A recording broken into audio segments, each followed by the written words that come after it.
Hi, Ryan. It's Ben! It's me. That was loud. It's you. That was louder than I wanted to. I'm sorry. Hi, everybody. How you doing? Hi. Happy Thanksgiving.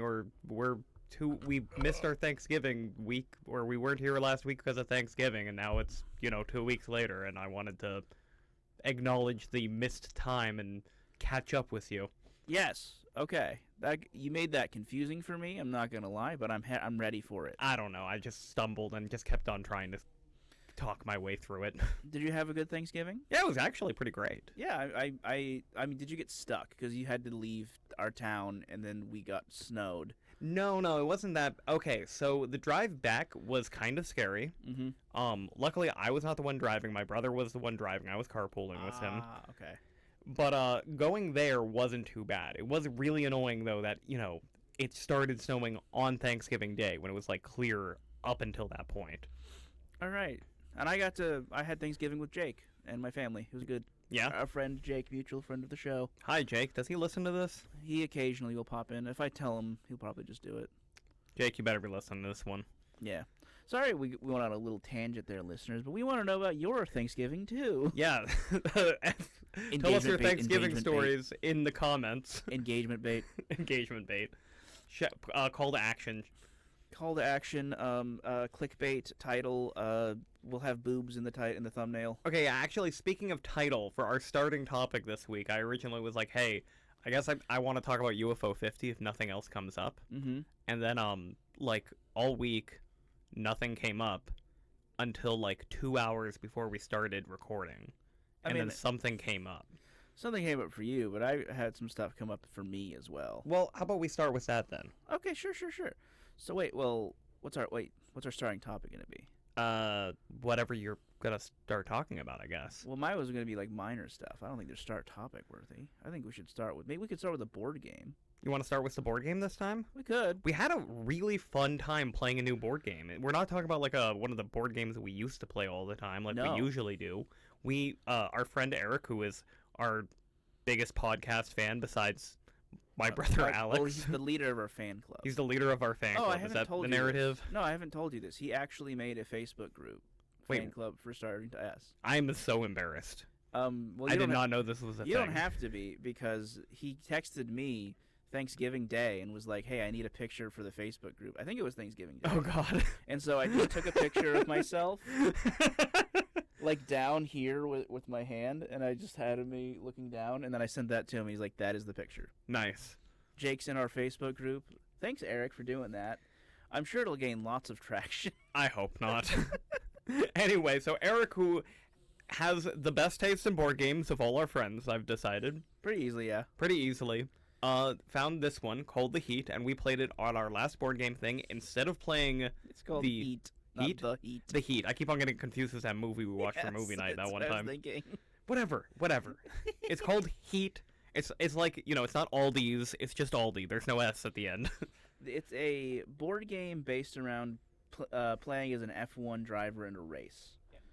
And it's really, really, really fun, and I never thought it would be that fun. Oh my God, it's so fun. Because the way the mechanics work kind of very elegantly with one another is that, you have to keep getting further ahead, but just because you get further ahead, there's catch-up mechanics where people can get past you really easily. Yeah. And you can use, momentum to get over corners, and corners are a big deal, because if you pass a corner, you have to be a certain speed before you pass that corner. And if you exceed that, you have to use up heat, and that will fuck up your whole engine. It's crazy. The whole mechanic is based around, it's sort of like a pseudo deck building thing. You draw a hand of cards with numbers on them, and that's your randomization. Instead of rolling dice, you have cards, and then you've got the element of choice there because you can play certain cards over other cards, and that determines your speed, whether you're going to move this many spaces or that many spaces. And you don't want to go too fast around the corners, or that might fuck stuff up. But you want to go as fast as possible, obviously. Dude, it's fucking Candyland on drugs. Yeah, well, so an argument that the Shut Up and Sit Down board game channel makes a lot is that, racing games are, one of the best ways to get people into cool board games like this, because those are the games that you first play when you're, a little kid. Yeah. Like Candyland and Snakes and Ladders. It's just get to the end first before the other players. and then trying to actually make that idea interesting and fun, that you get the heat. You get heat. The heat. I did it again. Holy shit. I wasn't gonna correct you again. Yeah, no, it's an excellent game, and we only played the base version. So there's two versions of the game. Or not two. There's probably more, but there's two major versions differentiating the rules. And the first one is that you just get a set of a deck of cards that's set already, and you don't really get any like input on what's going on. But you can use this deck and you go around, and that's still very fun. And then there's another version where you get to pick some of the stuff that goes in your deck, and that can really change the game. We haven't played that version yet, but even not playing the more advanced special version, it's still a great time. And, like, there's very few games that have multiple versions like this where I can say definitively I liked both. Mm-hmm. Like, you could almost argue that it's a tutorial version, like a set version kind That's of what thing. they always say it's going to be, you know? Yeah. That's what they're always like. It's like, oh, you get the base version. It's like a tutorial for, like, the advanced campaign mode or whatever. And it's like, I mean, usually either that one is, like, the nice, tight game that's actually fun, and the campaign version is just, like, an annoying mess. Yeah. I'd say kind of like Pandemic. Yeah. Or No, I liked Pandemic. Well, Pandemic Legacy comparatively is still Mhm. good, but I think it has a crutch on it that we utilized when we played that ended up fucking us. I feel like Pandemic Legacy did what it wanted to do, which was make a board game feel like a TV series. Yeah. The thing that I was going to use as a better example was Oath. Mm-hmm. Because we played Oath, and we played it tutorialed first because Oath is a really big, confusing game, and we did not have any fun at all. Well, I can't stand the way Leader Games does their tutorials. I don't understand why people defend it. I don't understand how anyone actually learns that way. No. I mean, like, that one, to be fair, that was me learning how much I hated it. Mm-hmm. To be 100% fair, I played, we played Root a few times. Yeah, we had a bad experience trying to learn Root. I really didn't enjoy Root, and the people we played with really didn't enjoy Root. But we're not talking about Root, we're not talking about Oath, we're talking about Heat. Well, how much more is there to talk about the Heat? Oh my god, I can't stop myself, dude. It's okay, it's not a big deal. It doesn't sound like a proper title when you just say Heat. I should not have corrected you in the first place. I regret it. We've 180'd. Anyway, I mean, what else do we have to talk about it? We could say the negatives. What are the negatives? I didn't have any negatives that I can think of. The negatives are that you have to pay for the other players. Oh yeah, so it does the scythe thing, where it's got the built-in expansions before the game even comes out. Yep. And you can see the spots that are missing for those expansions. And in this case, in order to have a a 6-player game to start normally? I think it's 8 players. I'm pretty sure it's 6 natively. Yeah, natively 6. In order to get a 7th player, you need to have an expansion, and to have an 8th player, you need to have another expansion. Yeah. So it effectively becomes for the full game like over $100 or something, I'm sure. Actually, this is probably like $60. And the expansions are probably both 30 to 40. And it's not like Twilight Imperium either, where it's like a massive game where it's like, yeah, adding a 7th and 8th player, which were both added by the same expansion for Twilight Imperium. Yeah. But that's also a massive ordeal. That's a massive load of plastic, you know? Yeah. That's a whole shift in how the galaxy has to be arranged. It's also arguably somewhat detrimental Mm-hmm. to the experience because that increases the playtime significantly. Where the Heat is like, okay, it's a bunch of cars on a racetrack. The track doesn't change, Nope. just the number of cars on it. So what's 2 more cars? Literally 2 pieces of plastic, or, yeah. 2 pieces of plastic and then the cards. Yeah, I don't know. That would be my biggest negative. The rules don't change massively either. No. We are definitely, probably this Sunday, we're going to check out the other set of rules for that, or we'll play our other game that we're going to talk about probably later. Yeah, let's talk about that one at the end of the episode like we usually do with the board games. But Heat's just so cool. We had such a fun time playing it. And I have seen Heat. I don't know if you've done this, Ben. I've occasionally I'll go to like Barnes & Noble or I'll go to one of the local game stores and I'll look at the games. I have seen Heat like every time. Good. And every time I'm like, I'm not going to buy that. That doesn't look like it's for me. Because it also sort of reminds me of that one car-based RPG that your brother was playing. Oh, Gaslands? Gaslands. It reminds me of that. Yeah, it's not like an RPG, but it's like a tabletop game. I don't know how to describe that one. That's a weird genre transcending kind of thing. It sounded like a cool game. It's neat. It's neat. but it's weird. I thought they were similar games, so I've always like passed off Heat because that game is cool, but it didn't really interest me. Mm-hmm. So I've always passed it off, and now I regret that immensely. And I kind of wish I could just steal this copy, even though it really doesn't make any difference who owns any of the copies in our board game group. I do want to mention Gaslands since you brought it up, and this is a thing where we waffle about stuff anyway. Yeah, go ahead. So what Gaslands is for our listeners is like he described it as an RPG because it feels more like an RPG than it does a board game. Can I give a quick synopsis? Yeah. It's Death Race 3000 meets that one Scooby-Doo movie where Shaggy and Scooby are doing the funny races that they talk about. Wacky races. The wacky races they talk about in South Park. So it's a book that you buy. It's not a box game like a board game is. It's just a book like an RPG is. So there is a DIY component where you print out pieces and you use you literally use die-cast cars like Hot Wheels. Yes. As your pieces and stuff.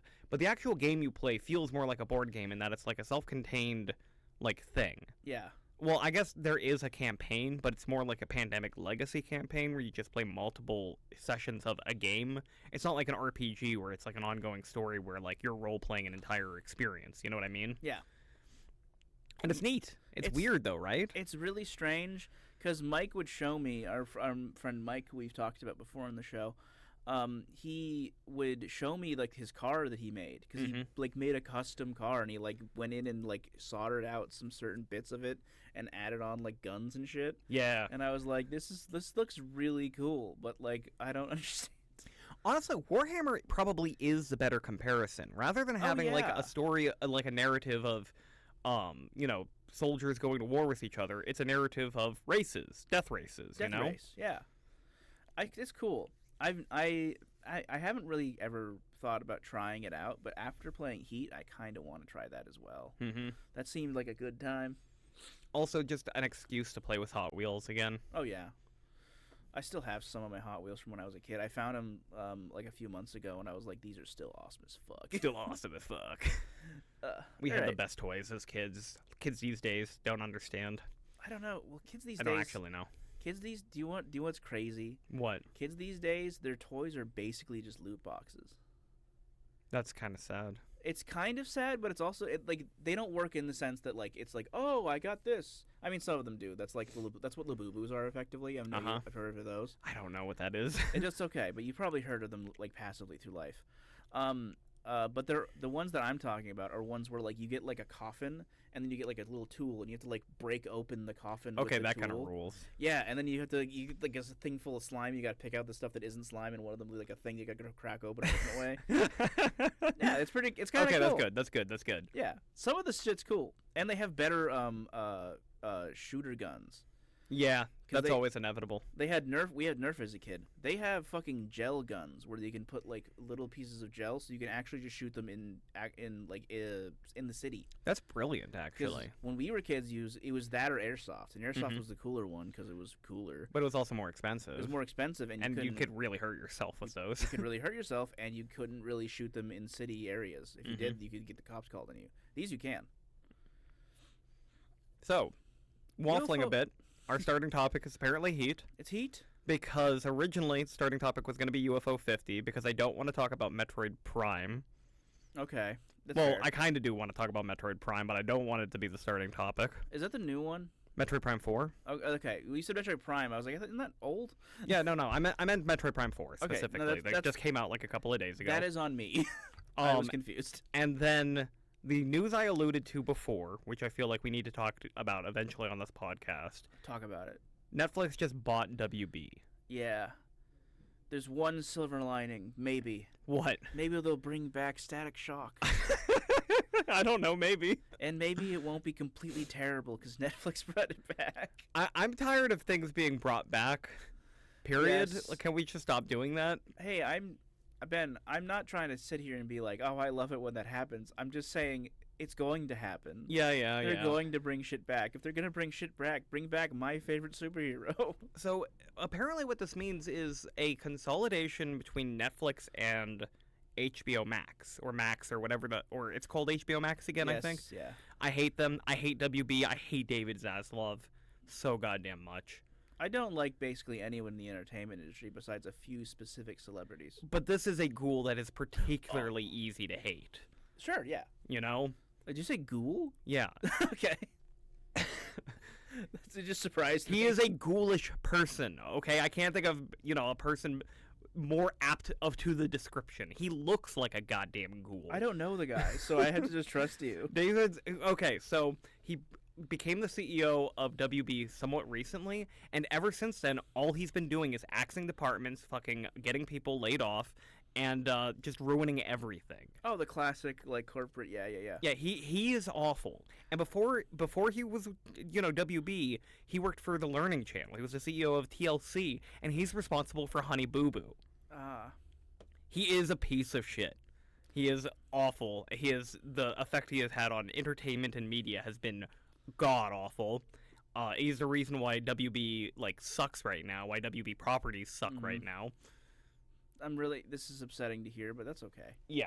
Anyway, that's part of life. That sucks. Well, it's WB was the one that was bought by Netflix, but it's not like I have a super high opinion of Netflix either. No, they're creating an entire market to destroy a different market. Mm-hmm. And now they own, all WB's been doing lately is just flexing on how many IPs it owns. Yeah, but it hasn't done anything with really any of them. Yeah, well, it's had multiverses, It's like, oh, look, you want to play a game where you can have a crossover fight between the characters from Adventure Time and the characters from Game of Thrones? Nope. No. I mean, actually, a lot of people do, but I don't have very high opinions of those people. They're the ones who own, Bugs Bunny and stuff, right? Yep. Yeah, so they did that somewhat recent show, right? They did a movie. They did Space Jam. They did Space Jam 2, remember? I didn't see the big multiverses crossover thing again, because it wasn't just basketball players and Looney Tunes this time. They had to do the whole, Ralph breaks the internet. We're gonna do fucking everything that fucking WB owns, which is a lot of stuff. Probably Lord of the Rings. And now Netflix owns it. Lord of the Rings is owned by Amazon right now, remember? The video game rights, they're not. Oh, yeah. When was the last video game? I mean, aren't the video game rights kind of all over the place right now? That's why we keep on getting really weird games like that one Hobbit Simulator. Yes. And that stealth Golem game that everyone hated. The one, I think the most recent one is technically Mines of Moria, which is a dwarf survival game. Where Yeah. But the ones I'm thinking of, obviously, are the Shadow of Mordor games, which are my guilty pleasure. I love those games. They're they're good and they're bad. They only made the 2, and that was a long time ago now, man. That's all I care about, though. It would be nice. It would be nice if they brought those back. But I think this is one of those things that David Zaslav killed off, and you never even realized. Good. I'm not saying good because I want them to be gone. I'm saying good because it's giving me more reasons to hate a man I don't know. Because, yeah, I can't remember the last time WB put out a Lord of the Rings game, and Amazon Prime is the one who has the Lord of the Rings TV show, and I have no idea who has movie rights right now. I don't know if there are movie rights. There's always movie rights, dude. I don't know. I don't know enough about this really to continue, unless you have more to talk about, obviously. You don't have an opinion on this? It's another giant media conglomeration merger my thing. opinion is incredibly obvious. I'm with you 100% every way. I'm hating it. I just don't have more to say about it beyond this is another horrible thing that's happening in our country right now. I can't stop it. Yeah, I guess, yeah. Oh, God, I fell again. Okay, don't fall. I didn't think that was going to happen. Okay, well, that broke the tension. Yeah. How about you just tell us some light stories from the past couple of weeks? Lights. Okay, so I was that Thanksgiving, and I started watching Detective Conan. Yeah, you mentioned that before. I forgot I was gonna tell you about this. Okay, I feel weird about watching Detective Conan a little tiny bit, not because of anything that the show has done necessarily, but because I have always been a pretty specific advocate that if we're gonna localize anime, it should be 1-to-1. Mm-hmm. I think that you should be rare. There's cultural translations that need to happen, but they should be as close to each other as they can be. And I really dislike it when localizers change up entire narratives, which they don't do often, but it does happen. Yeah, the famous example was the Kids WB animes, where they would go wild with the redubbing and stuff. Jelly Donuts. I was thinking Digimon, but yeah. I mean, yeah, Digimon's also because in Digimon they would do the mom. And the mom always made bad dishes. Yeah, that was a big important part. The 3-bean salad. And then they would, They obviously did those in Japanese, so those foods wouldn't translate at all to us to make them understand. So they had to come up with the wild shit, like mayonnaise sandwiches, where it's just mayonnaise. I think is one of them. I just remember the tone being off because it was just like this random like dubbed voices of off-screen characters just like throwing in as many funny lines as they could. And I just remember his mom talking about making a 3-bean salad and they're being like, "We don't have time to stay for whatever you're making right now, Mom. We got to go save the Digimon world." Or something like that, and she said, "Oh, it's fine. I only have 2 beans anyway." I'm like, what does that even mean? But yeah, I'm like an advocate of like I want this to be as close as it can be, and obviously, you know, in scenarios like that, you can be a little bit flexible. I'd argue, because there's no way that you can like I wouldn't be able to tell you what's good and bad if you just started mixing your sushi names together. But here's the thing about Detective Conan. I've been watching it dubbed this whole time because I watch almost everything dubbed because I play video games while I watch stuff. Yeah, you can't read and you can't look at 2 screens simultaneously. Especially not me with my bad eyes. And the dub has been very much Americanized. Oh. So the main character... Also, I have to tell you about the main character, but I'm going to go over the dub things first. But the main character's name in this context will be Jimmy. It's not Conan? I have to explain more of it later, but like this is just an example. Okay. And then like there's Sarah, I think is a name, and then John. Okay. They just don't have any Japanese names. They talk about American dollars all the time. Oh, that bugs me. I've loved it, is the problem. I've been really enjoying it. It's been really fun to be like, oh yeah, Jimmy from Osaka. Also, the guy they got to play, I think his name is Detective Moore. The guy they got to play his voice is like the best voice. Mm-hmm. Because I now need to explain to you the premise of Detective Conan. Yeah, because I don't actually know what it is. I just know it's like a famous, I believe it's a for kids mostly series, but it is one of those classic mainstay things that you don't get a lot of attention in America because anime fans have a particular type. Because they were introduced through like shonens mostly, when really Japanese media is very broad and extended. Yeah, there's shoujus, all the other ones. Yeah, this is like comparing it more to like Mickey Mouse than it would be to Dragon Ball. Specifically, there's like more like slightly better examples. Like there was literally a Sherlock Holmes show for kids where he's like thrust into the year like 3000 or something like that. Yeah, see, that sounds perfect. That kind of thing. Yeah. It's a kids media kind of thing. Here's the thing. So I would base what I assume Detective Conan is, what I'm assuming you think Detective Conan is, right?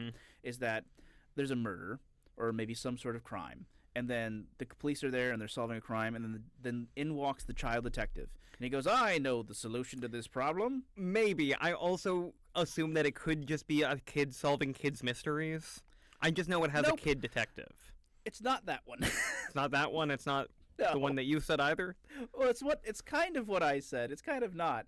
It's weird. It's very anime. Okay. So one, they are murders like every time. Okay. Every time. Like the first episode, somebody gets decapitated. Jeez. I'm not even kidding. I was like, what the fuck? And also, there's no blood in it, so they show like the blood spurting out, but it's all white. Mm-hmm. So it does that flash effect. Yeah. Okay. It's not actually about a child detective named Conan. It's about a teenager detective named Jimmy in the American version that I watched. Okay. Who gets poisoned while looking at a crime that 2 other men commit, and while he's poisoned, instead of dying, he becomes a child. What? And then he has to pretend to not be Jimmy. He has to be a different person and be a child in order to protect the family of his family local area. So he creates the persona of Conan to live with his like close friend who's like soon like kind of like love interest type thing. Okay. Well, her dad, who is also a detective, a private detective, solves crimes, but he's really bad at it. So Conan takes over the solving, but he doesn't do it with telling them because nobody in Japan in the 80s listens to children on any level. So he solves the crime, and then he will like usually knock out the Detective Moore, the dad, and he'll be like slumped over like this, and then he'll use a voice changer to explain the crime. So wait. So it is a teen detective alter ego who is a child detective who is the real brains behind the adult detective. Yes. Okay. As I've told you, it's so much more convoluted than I ever thought. You can tell this started off as like a newspaper comic. Yeah. I was really assuming it was gonna just be like, there's a smart kid and he's a detective, and it ain't that. Also, Jimmy was like, as a teenager. Jimmy.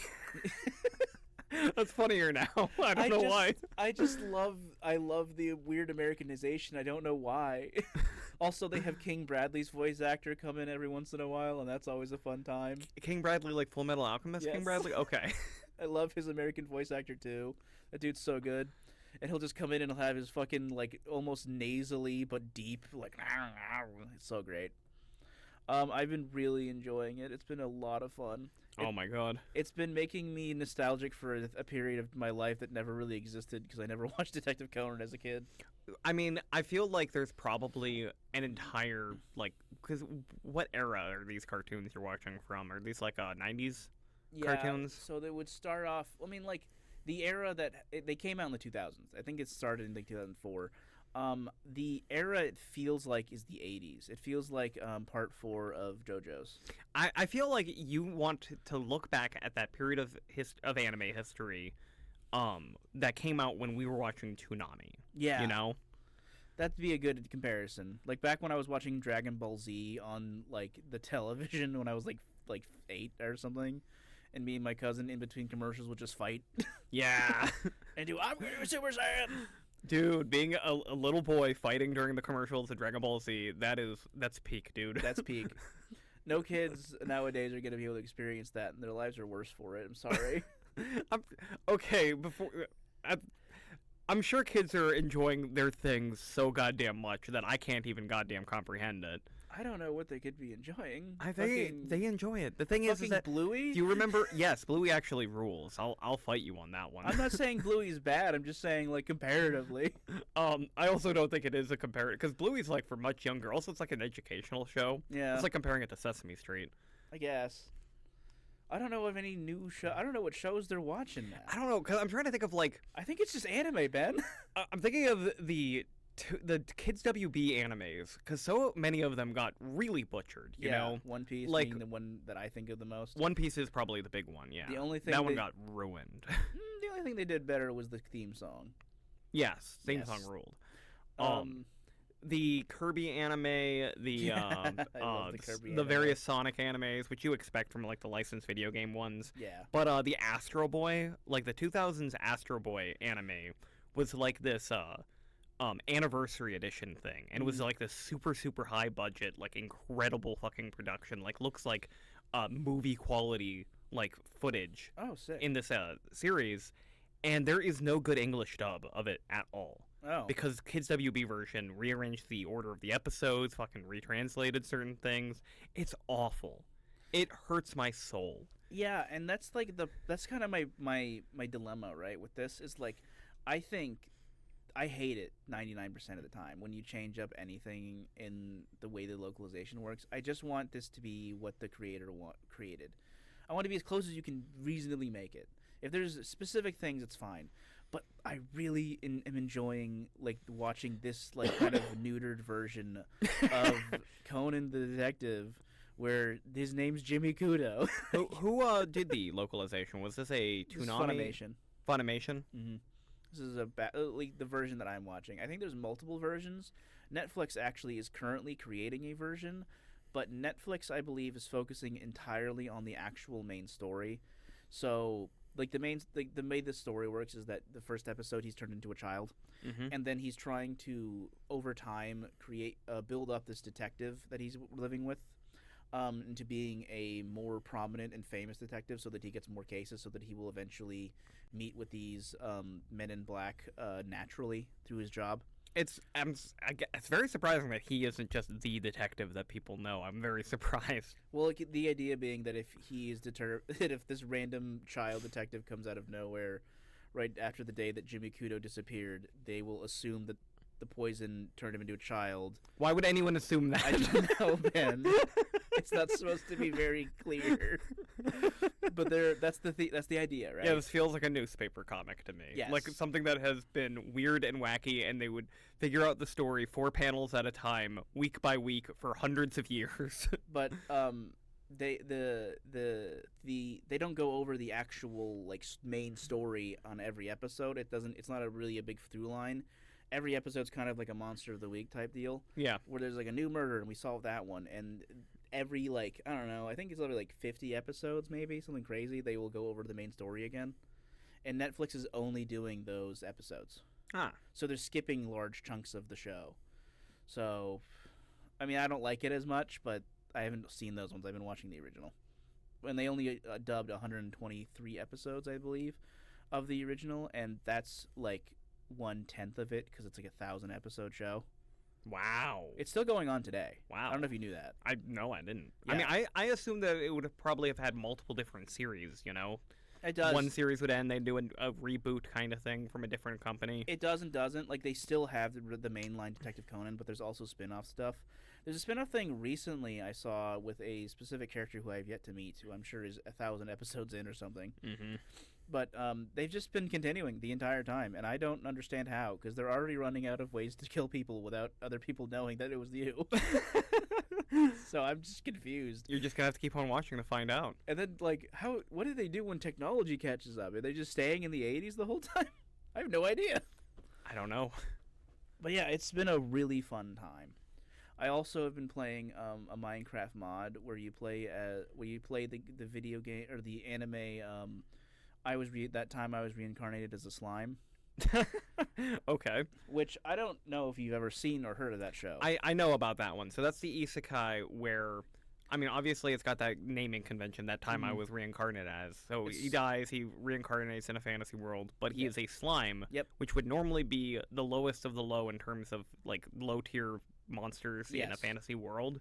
But he is capable of, like eating things and absorbing their powers, if I'm not mistaken. All slimes He's got like a weird slime thing. All slimes are able to do that in this universe. Mm-hmm. What makes him special is that he was like careful, and then I think he found a dragon. Yeah. That was dying, and he was like, and the dragon was like, go ahead and take my essence, and he did that, and he became really powerful as a result. I've only seen like half of the first season. It's kind of like probably like the mainline isekai. If you're thinking of like regular isekais, not like video game isekais, because if you're thinking video game, that's Overlord. But it's like if you're thinking of an isekai, this is like the one of the top ones, if that makes sense. Yeah, it's one of the ones I learned about when I was learning what an isekai was. Yes, and the Minecraft mod is actually really fun because all it really does is it adds the skill system to the game. And some races. So you can start off as like a slime and be in the same boat, and then you have to kill a dragon, and then bam, you're good. Cool.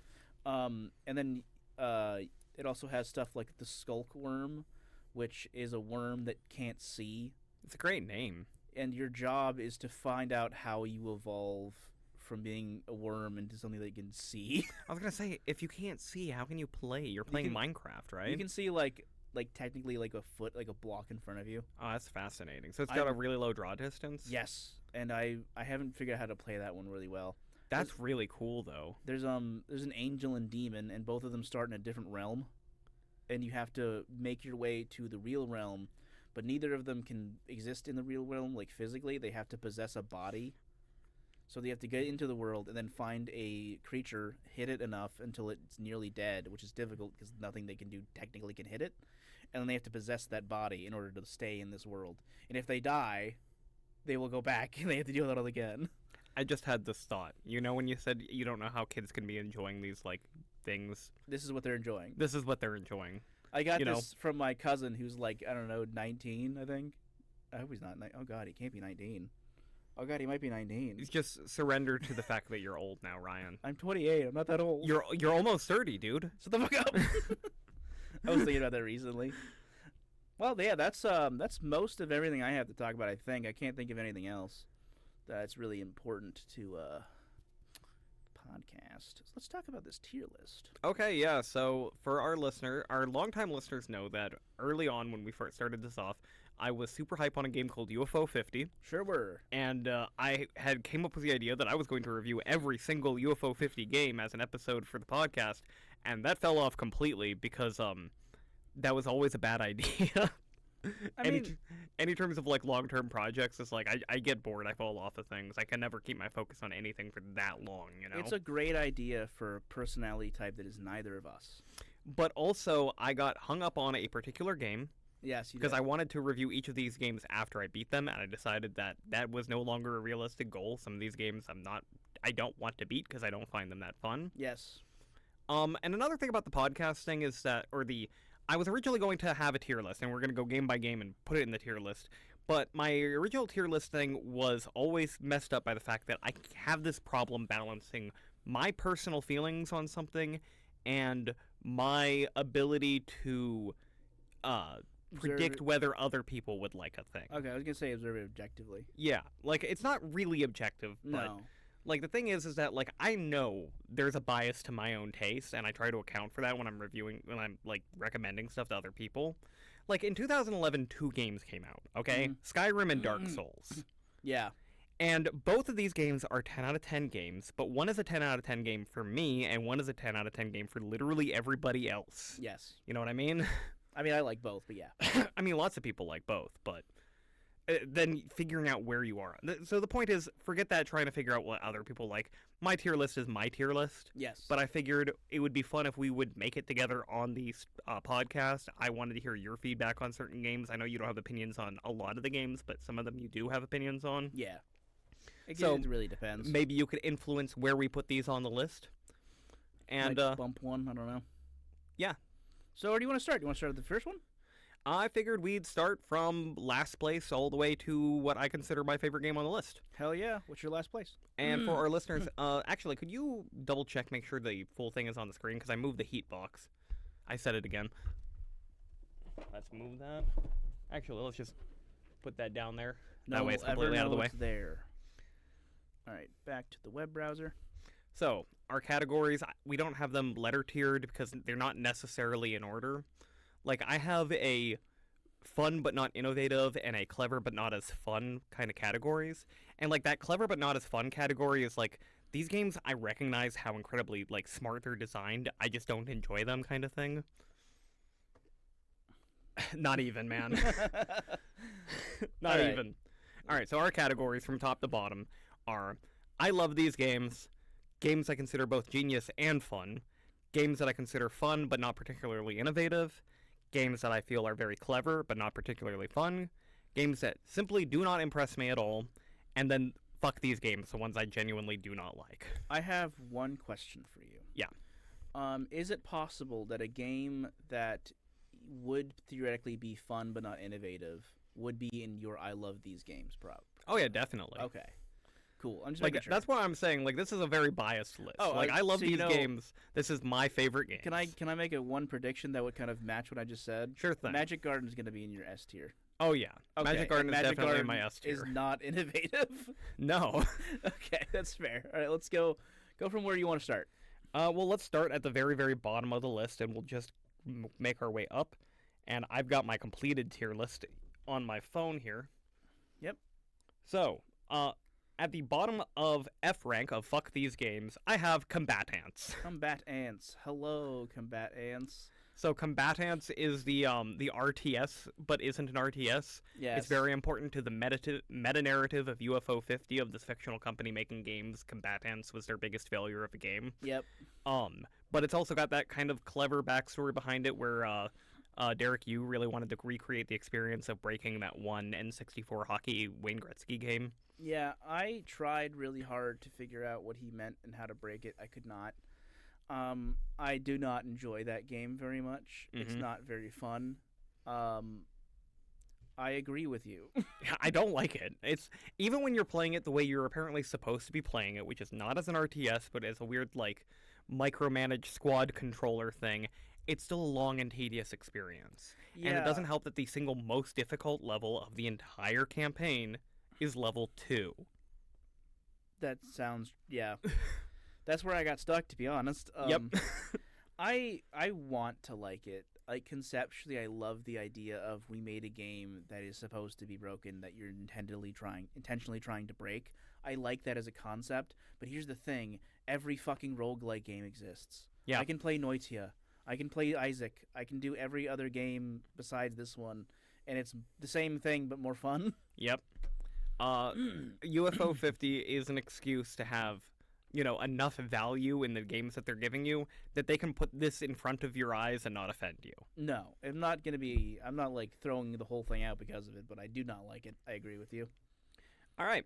So, the only other game in F tier, slightly ahead of Combatants, No. is my personal, what's a good term? Albatross on my Mac. My personal, Hatred? hatred, whatever. It's, oh shit, what's it called? Devilition. This guy? It's that frog icon. Yeah. To the left. Yep, there we go. Okay. I think I like Devilition more than you. I think almost everyone will, because Devilition is a good game. It's just a game that I hate. Yeah, because, I mean, here's the thing. You were having a lot of trouble on Devilition, and for our listeners who are new or maybe don't know, the Devilition's kind of the one that sort of stopped you. Yeah. It was sort of your breaking point where you kept trying to beat it and you just couldn't do it.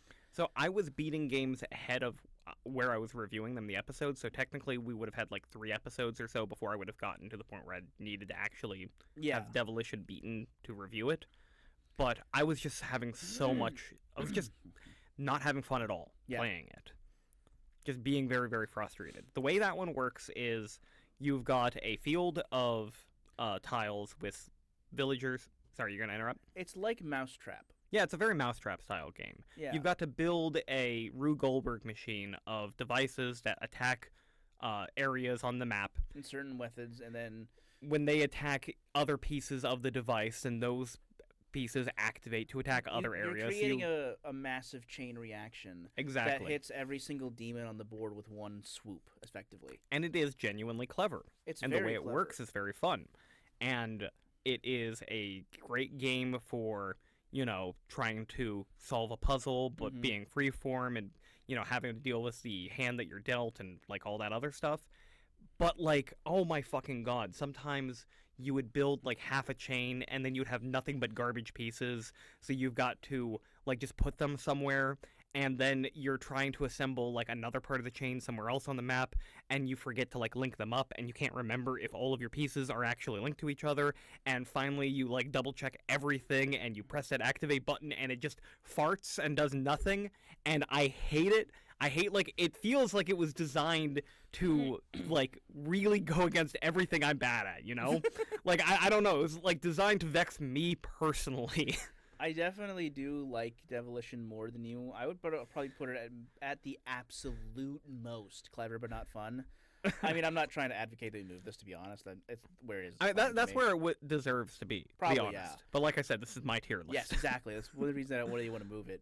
But my one thing I can say about Devilition is that I really would like it if they made another version of UFO50 where they just did the whole thing again but remastered every game. Uh-huh. And if they do that, you can make Devilition better for people like you, where you can create a lot of obvious visual methods to figure out exactly how this chain works. You can make like a thing on the side that's just a grid that just puts exactly where the explosion will start and where it will end. And you can use this as a method of seeing it. Plus, like, you can see them exploding, animated exploding while they're sitting there and not doing anything, just as a visual representation. You feel like quality of life features. There's a lot of quality. Like, a lot of quality of life features would solve my problem. I think you might be right. I think that they would solve your problem a lot. It'd probably make it maybe too easy even. But, like, fine, because the game was already difficult. I never beat that one either. It's weird, because, like, the way you would watch some people play it, it's like, it seems like it shouldn't be that hard. And it isn't, except it is, but it's like, I don't know. How well can you keep track of a constant chain of explosions? And the answer is, for you, not super great. For me, only slightly better. Mm-hmm. All right, moving on to the D tier. This is the doesn't impress me tier. Okay. Oh, wow. I didn't even realize. For, like, the first 3 of these, they match up to the letters, and I seemed like I was doing this on purpose, but then it stops, because I wasn't actually doing it on purpose, and now I'm kind of disappointed that I didn't try to do that. Anyway, okay. So, at the bottom of D tier is Fist Hell. Fist Hell. That one. That's interesting to me. Yeah, I don't like that one. Are you okay? I'm fine. Continue. Okay, this is the running joke where Ryan keeps on falling out of his chair. It's fine. Continue. Can you swap chairs or something? No, Jeez. it's not the chair. Continue. Hell. Okay, so Fist Hell is the beat 'em up on this Yeah, list. that's why it's surprising you don't like it. Well, I don't think it's a great beat 'em up. In fact, that's why I literally call this tier "It doesn't impress me" because this game does not impress me. Yeah. It is a very, very solid recreation of NES Double Dragon, which is an okay game. Yeah, okay. That's a fair argument. I really enjoyed it when I was playing it, but I never got past like the second stage. It's insanely goddamn hard. And it's insanely hard in a way that I don't find very fun. Like, you don't...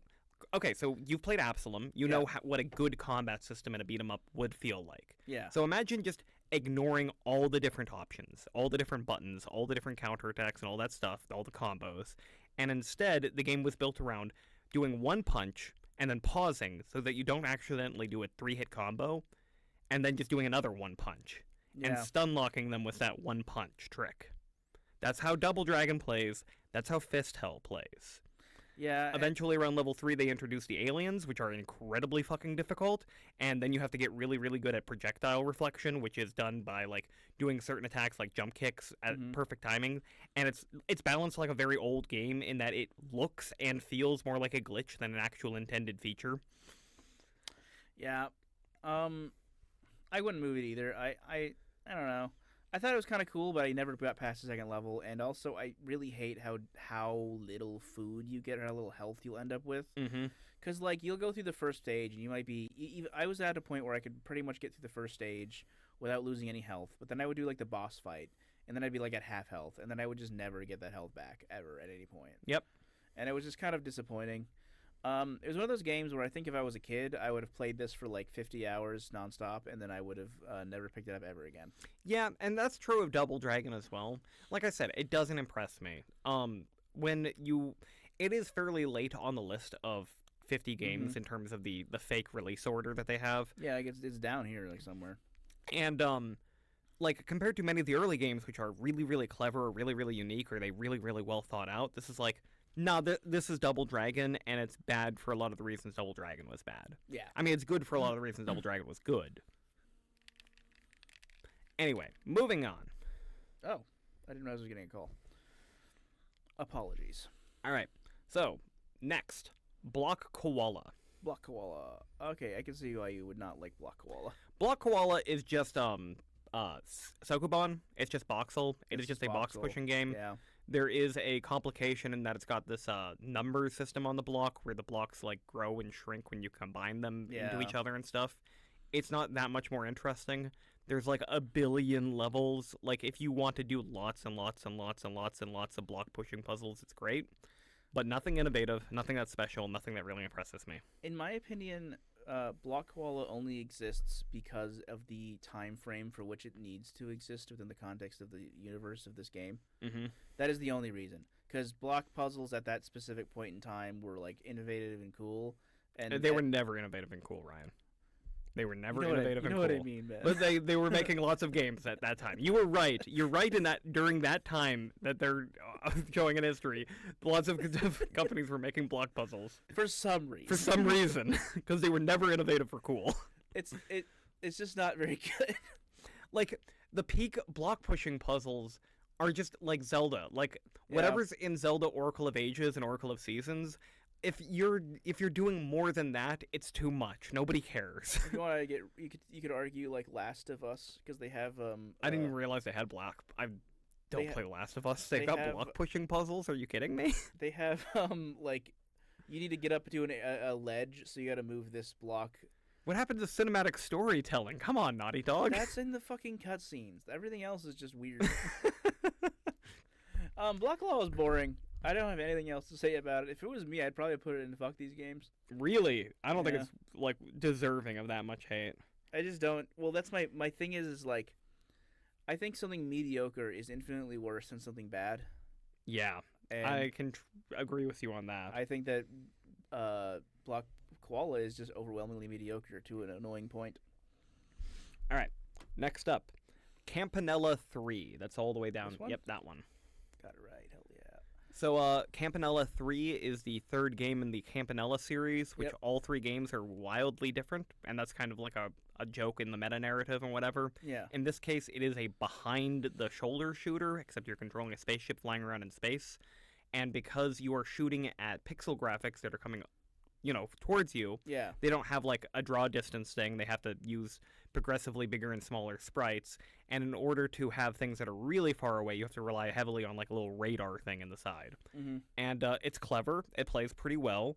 And it's not very fun for me. I at don't all. even remember it. Yeah, there so you go. I couldn't tell you anything about it. I don't remember this at all. I am fine just leaving it there and just saying moving on. I didn't play that much of that game because, like I said, didn't impress me. Moving on. Hotfoot. Hotfoot. It's here? No. It is that one. This one. Hotfoot. What the fuck game? So, Hotfoot is the multiplayer dodgeball game, except you're not playing dodgeball, you're playing with beanbags. We played this one, didn't we? Yep, and I have actually had a lot of fun playing Hotfoot multiplayer, Yeah. but overall, it is a very frustrating game, and the single-player experience is hideous. Yeah. Like, the problem with Hotfoot is that Bushido Ball exists. Yes, and that's obviously going to be much higher on the tier list, so we Yeah. can just keep on going. Hotfoot is Bushido Ball, but worse. All right, next I have the Big Bell Race. That's the one that's three little spaceships. Second little spaceships. second row. Sky. There you go. Stop giving me Facebook notifications. So, Big Bell Race is the game that they made right after the first Campanella. Campanella being the one where you control a little spaceship and you gotta control it by holding the button to go up, releasing it to fall. And in this game, you're just doing that as a race. It is an RC-style racer, except you're controlling little spaceships instead of a car. And it plays fine, and it's really easy, and that's it. I do not like that version, that kind of racing game. I don't really like racing games in general, Mm-hmm. but that specific one where it, like, especially the ones where like top down looking at a car or going around a thing, I hate those ones. Yeah, like it's like a radio control car race. Yeah. It's not like a driving where you're behind the wheel race, or you're even like simulating it in a video game I where hate you those see the ones. car from behind. Like, what's the fucking point? I don't know. Like, it can be fun. I mean, I think it's fine. Like, I think it was okay playing a little bit of multiplayer. I was glad that it wasn't super difficult. Like, if it was fucking hard to get a gold on that one, I probably would fucking hate it. Yeah. But yeah, it doesn't impress. Yeah, at the bottom of the list. There you go. All right, next. Caramel Caramel. That is this one for some reason. I have no idea what that icon is supposed to be. Is that the fucking camera one? Yeah, it's the one where you play as a little cartoon blimp, and it's like a shooter that's like balls hard, Yeah, and you okay. got the camera feature. Yeah. There are several shooters on this collection. I think all of them are very well made. I don't love shooters that much, and this is the one that ended up frustrating me the most because aesthetically it's very cute. Mechanically, it's ball-shatteringly difficult. Yeah. And like, it's not interesting enough for me to want to put in that much effort for an aesthetic that I find kind of annoying. I just couldn't get into it. Like, I would get to halfway through the first level or something, and I'd be like, I'm bored as fuck. I think to a certain extent it is very funny.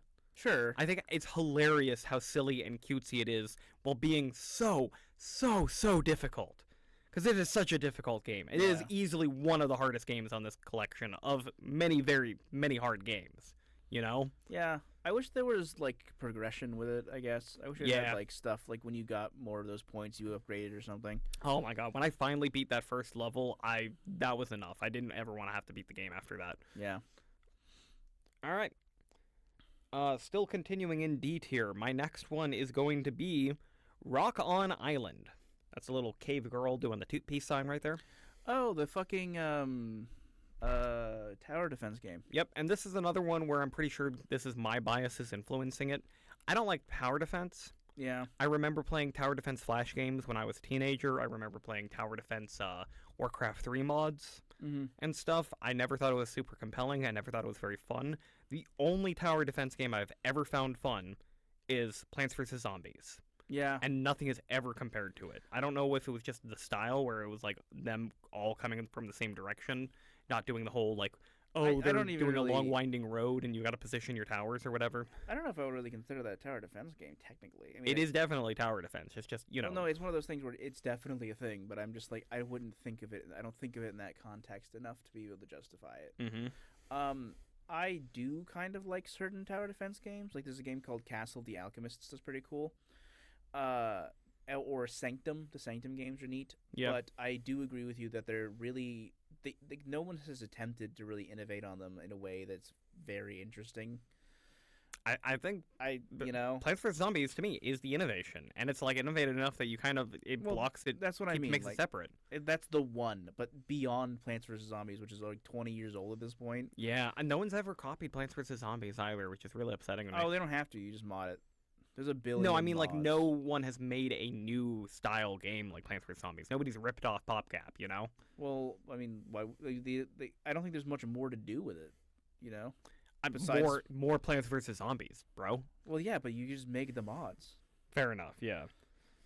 They have Pokemon mods for Plants vs Zombies. I will say, like they evolve. The big thing they add on Rock on Island is that you control a little cave girl and you can throw axes yourself. So you yourself are like a little mobile tower. That's kind of what Castle of the Alchemist is. And that's kind of neat, but not enough for me to give a shit. Yep. All right. Next, I have Hyper Contender. That's the bottom left, the pink-haired furry with the wings. Oh, that's the. So that's I don't know what you call that genre of fighting game. That arena fighter. Arena fighter. I think something like that. Games like Towerfall or even Duck Game to a certain extent. Yeah. And they are loose and they're definitely fun multiplayer. And the whole gimmick of this is that all 5 characters, or however many characters, had a completely different weapon style, had a completely different movement style. And it's fine. Yeah. It's fun. It did not blow my mind. I'd probably put it like up. I'd probably put fun in it, but not innovative. But I think it not as an impress is also fair. Yeah, I don't know. I just, like I said, it also has no like single player anything. When those usually hurt the most. Like, that's probably why Hotfoot is as low as it is. And I'm not the only person who hates Hotfoot. Lots of people who love UFO50 hate Hotfoot, and I think it's mostly because it lacks a good single-player experience. Yeah. Yeah.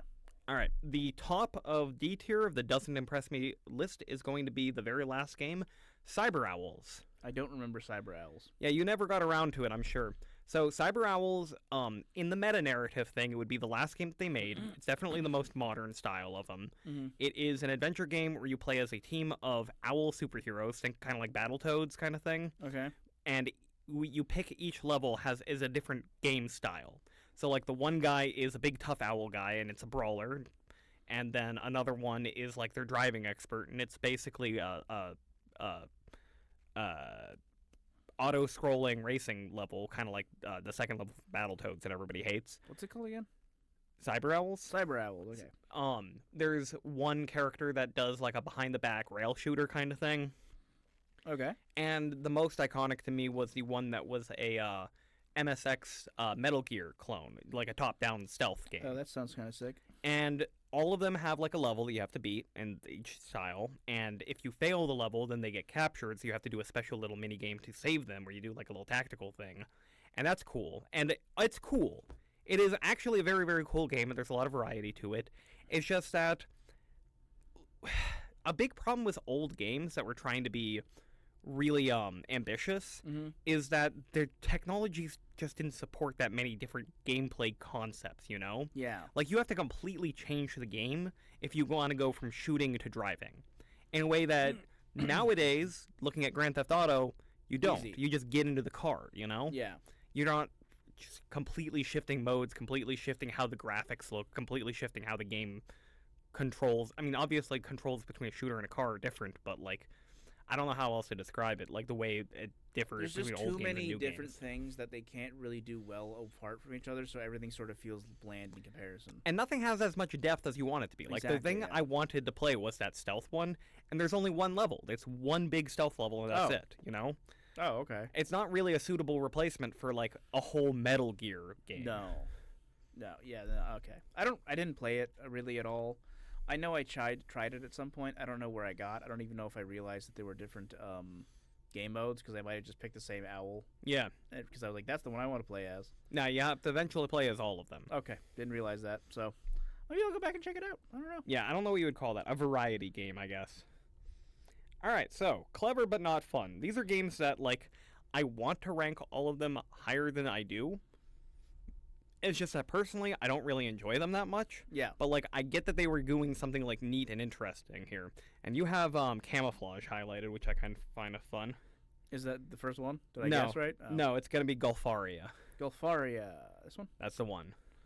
Yeah. So Golfaria is our open world exploration golf game where you play as a golf ball. And your movement is limited by your number of swings that you have to stay under par. Yep. And you have to like hit birds and stuff like that in order to get more swings in order to explore further.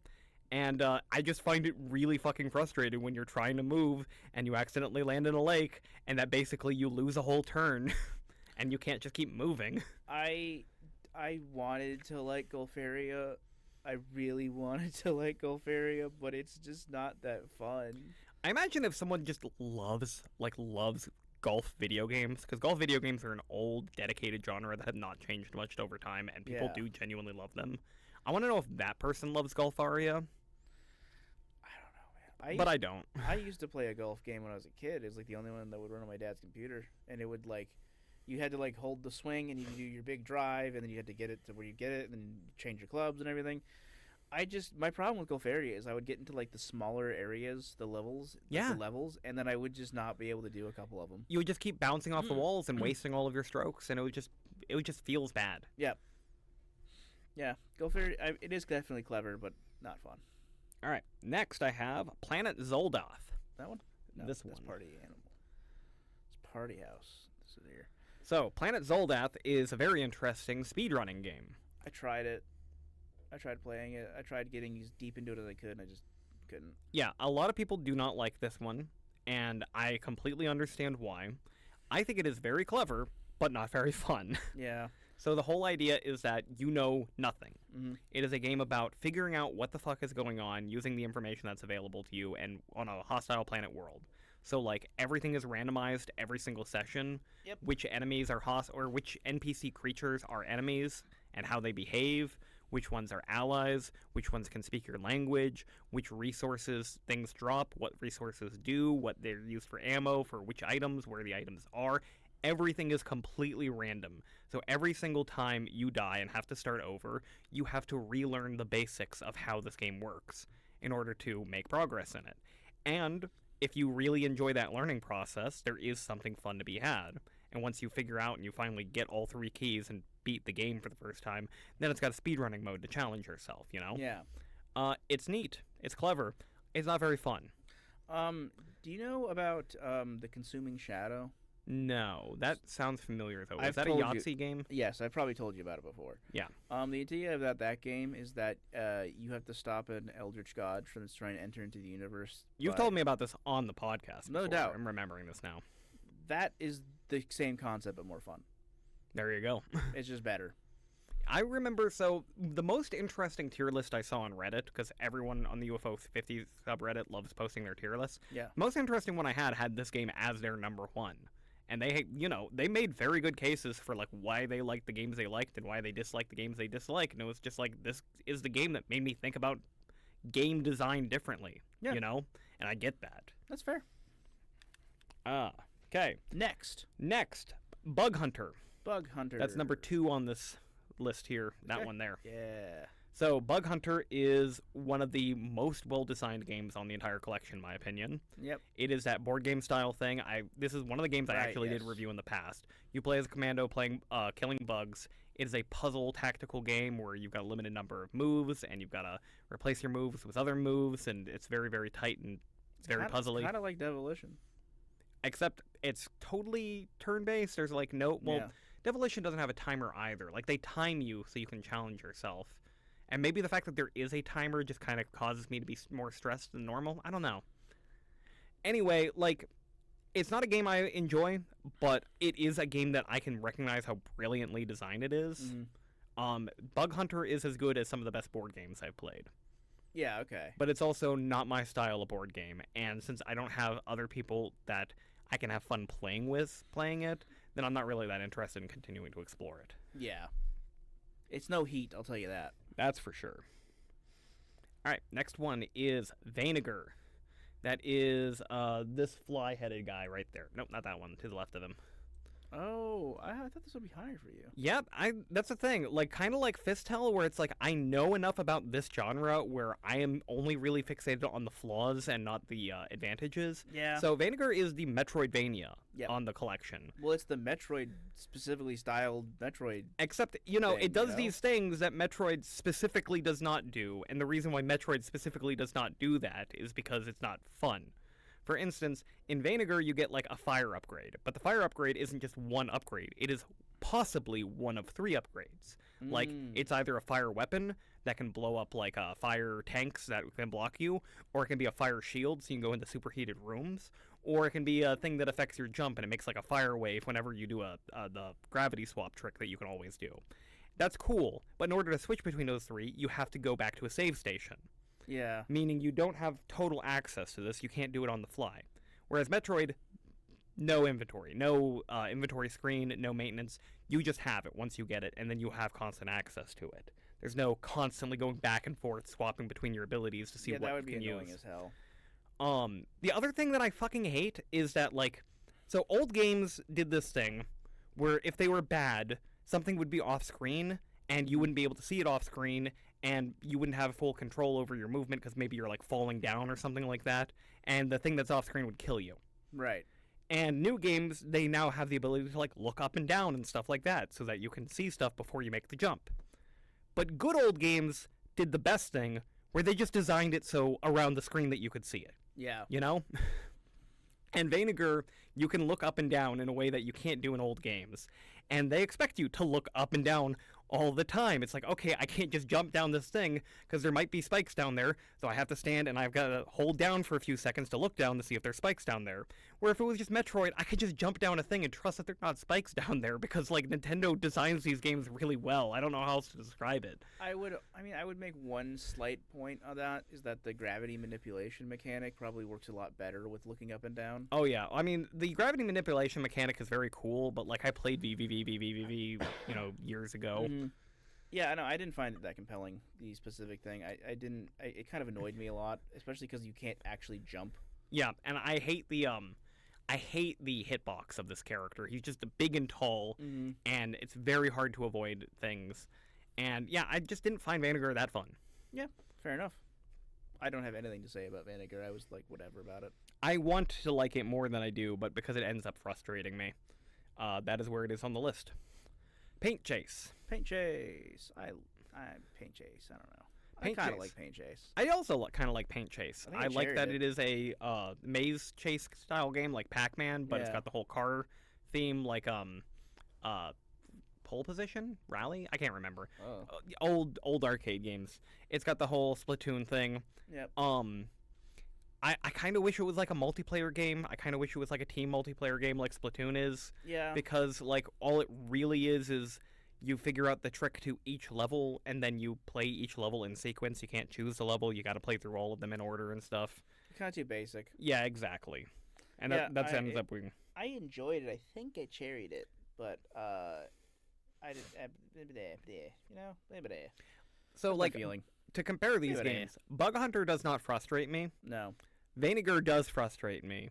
And Paint Chase I genuinely find kind of fun. But none of these things I think are that great, I will also say that Paint Chase for some reason was the most like intensive one on my computer, and it crashed the game multiple times. That's wild. I don't- I'm surprised any of these would do that. I was shocked. All right, next on my list is going to be Waldorf's Journey. The fucking, where'd he go? There he is. The fucking guy. So Waldorf's Journey is a platformer where you have to control a walrus via golf controls. Yep. You pick a angle and a power of velocity for his jump, and then you can kind of control where he lands with a flying effect that he does, but you've got a very limited amount that you can do it. And it is neat, and I love the vibes. Like, the vibes of this game is fantastic. I love, like, the secret messages from the Dream Walrus and stuff. Like, I love the whole dream logic behind it. But, yeah, I don't find it particularly fun. This one feels like an old Flash game that I never would have latched on to. I would have put it at doesn't impress, to be honest. I don't like it that much. Yeah? The thing that I like the most about this game, unironically, is that it kind of looks like he's doing this the whole time. Shaking his fit like a little... In the fucking little thing there. That's his tail. I know, but it looks like he's going. Okay, now I can't not see that. Get ruined forever. You got Onion Chase in here then? Onion Chase I have shockingly high. Okay. All right, my next one is actually going to be Rakshasha. Oh, this one? No, this one. That one, yeah. Yeah. So Rakshasha is a frustrating one for me because it is a wall of difficulty, but it is a wall of difficulty that I wanted to explore more, and I feel like I can't judge this game yet until I explore it more, but I'm also just not in the mood to fucking bust down this wall of difficulty right now. I didn't enjoy it at all. Yeah, well, it is meant to be a pseudo-reference to Ghosts and Goblins. Okay. Like, it is very, very much a Ghosts and Goblins style game. And in particular, the gimmick is that it is a Ghosts and Goblins game where the more you die, the harder it becomes.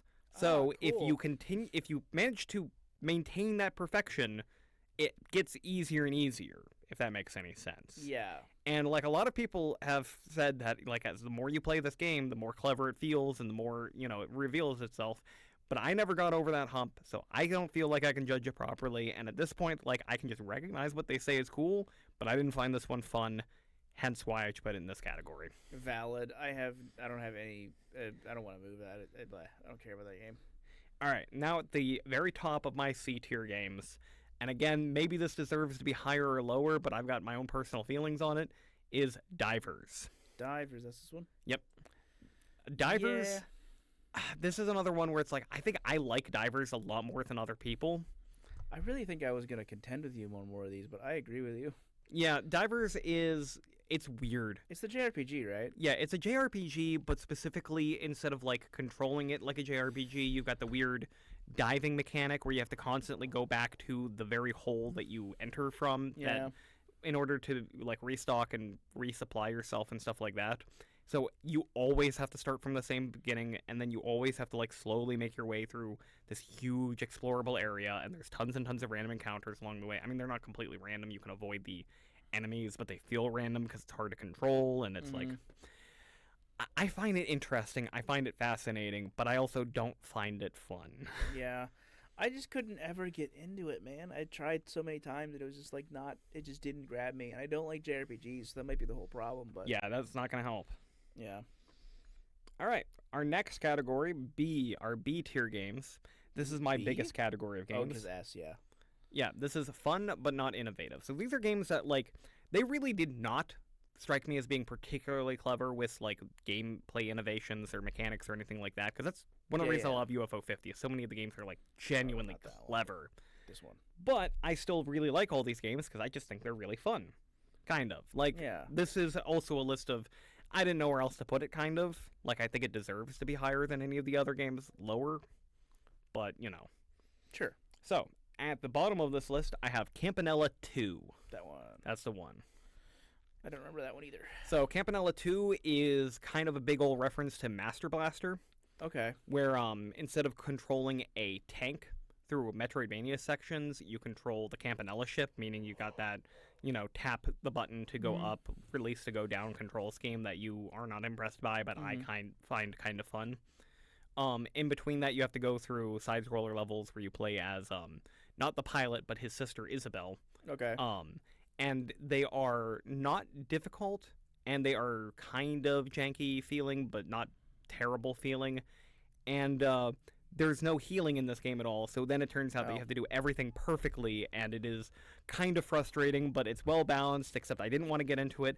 I don't know. I have weird opinions about Campanella 2, but I still feel like it deserved higher than everything else on this list, I guess. I didn't really like it. I didn't like any of the Campanella games, to be honest. Well, if you want, we can move this one down a tier. I don't have strong opinions on it. I don't know. If I hated it, I'd be like, let's move it down. But I don't hate it. I just don't really like it. The thing is that it's not doing anything clever for me. That's why I put it as it's fun, because it is fun. Like, I've played enough of it to be like, I don't hate playing this, but it's not doing anything impressive. It's doing the Master Blaster thing, except Master Blaster is way more impressive because in that game, rather than controlling the Campanella ship, you're controlling the Sophia the Third tank, which is a cool-ass tank that can jump and climb on walls and fly and shit and shoot in all the different directions. And that's why Master Blaster is an awesome game. And, like, losing that to get the Campanella ship just feels like a downgrade. Like Campanella 2 is a worse game than Master Blaster.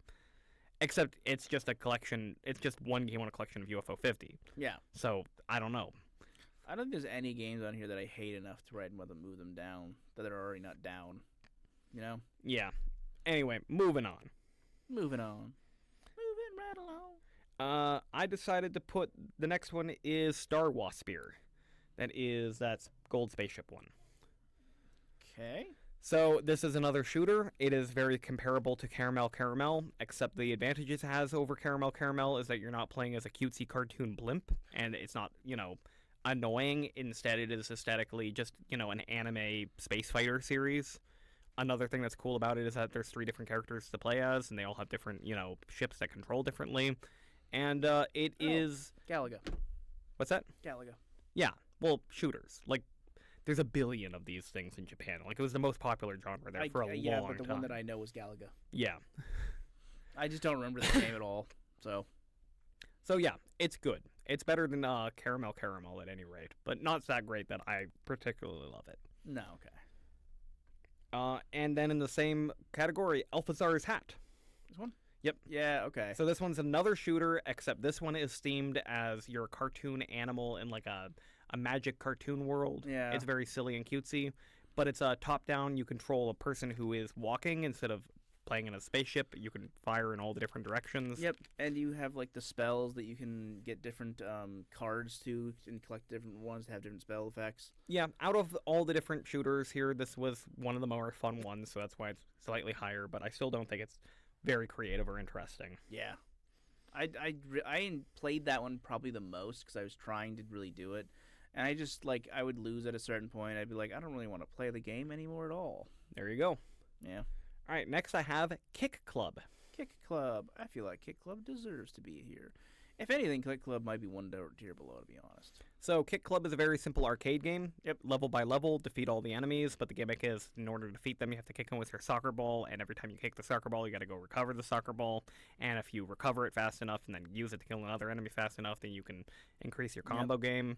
It's simple. It's fun. There's like a million levels. It gets really hard after a while. I have never beaten it. Another not to bring this back, but one of the other things with Detective Conan is that he's really into soccer. And, nice.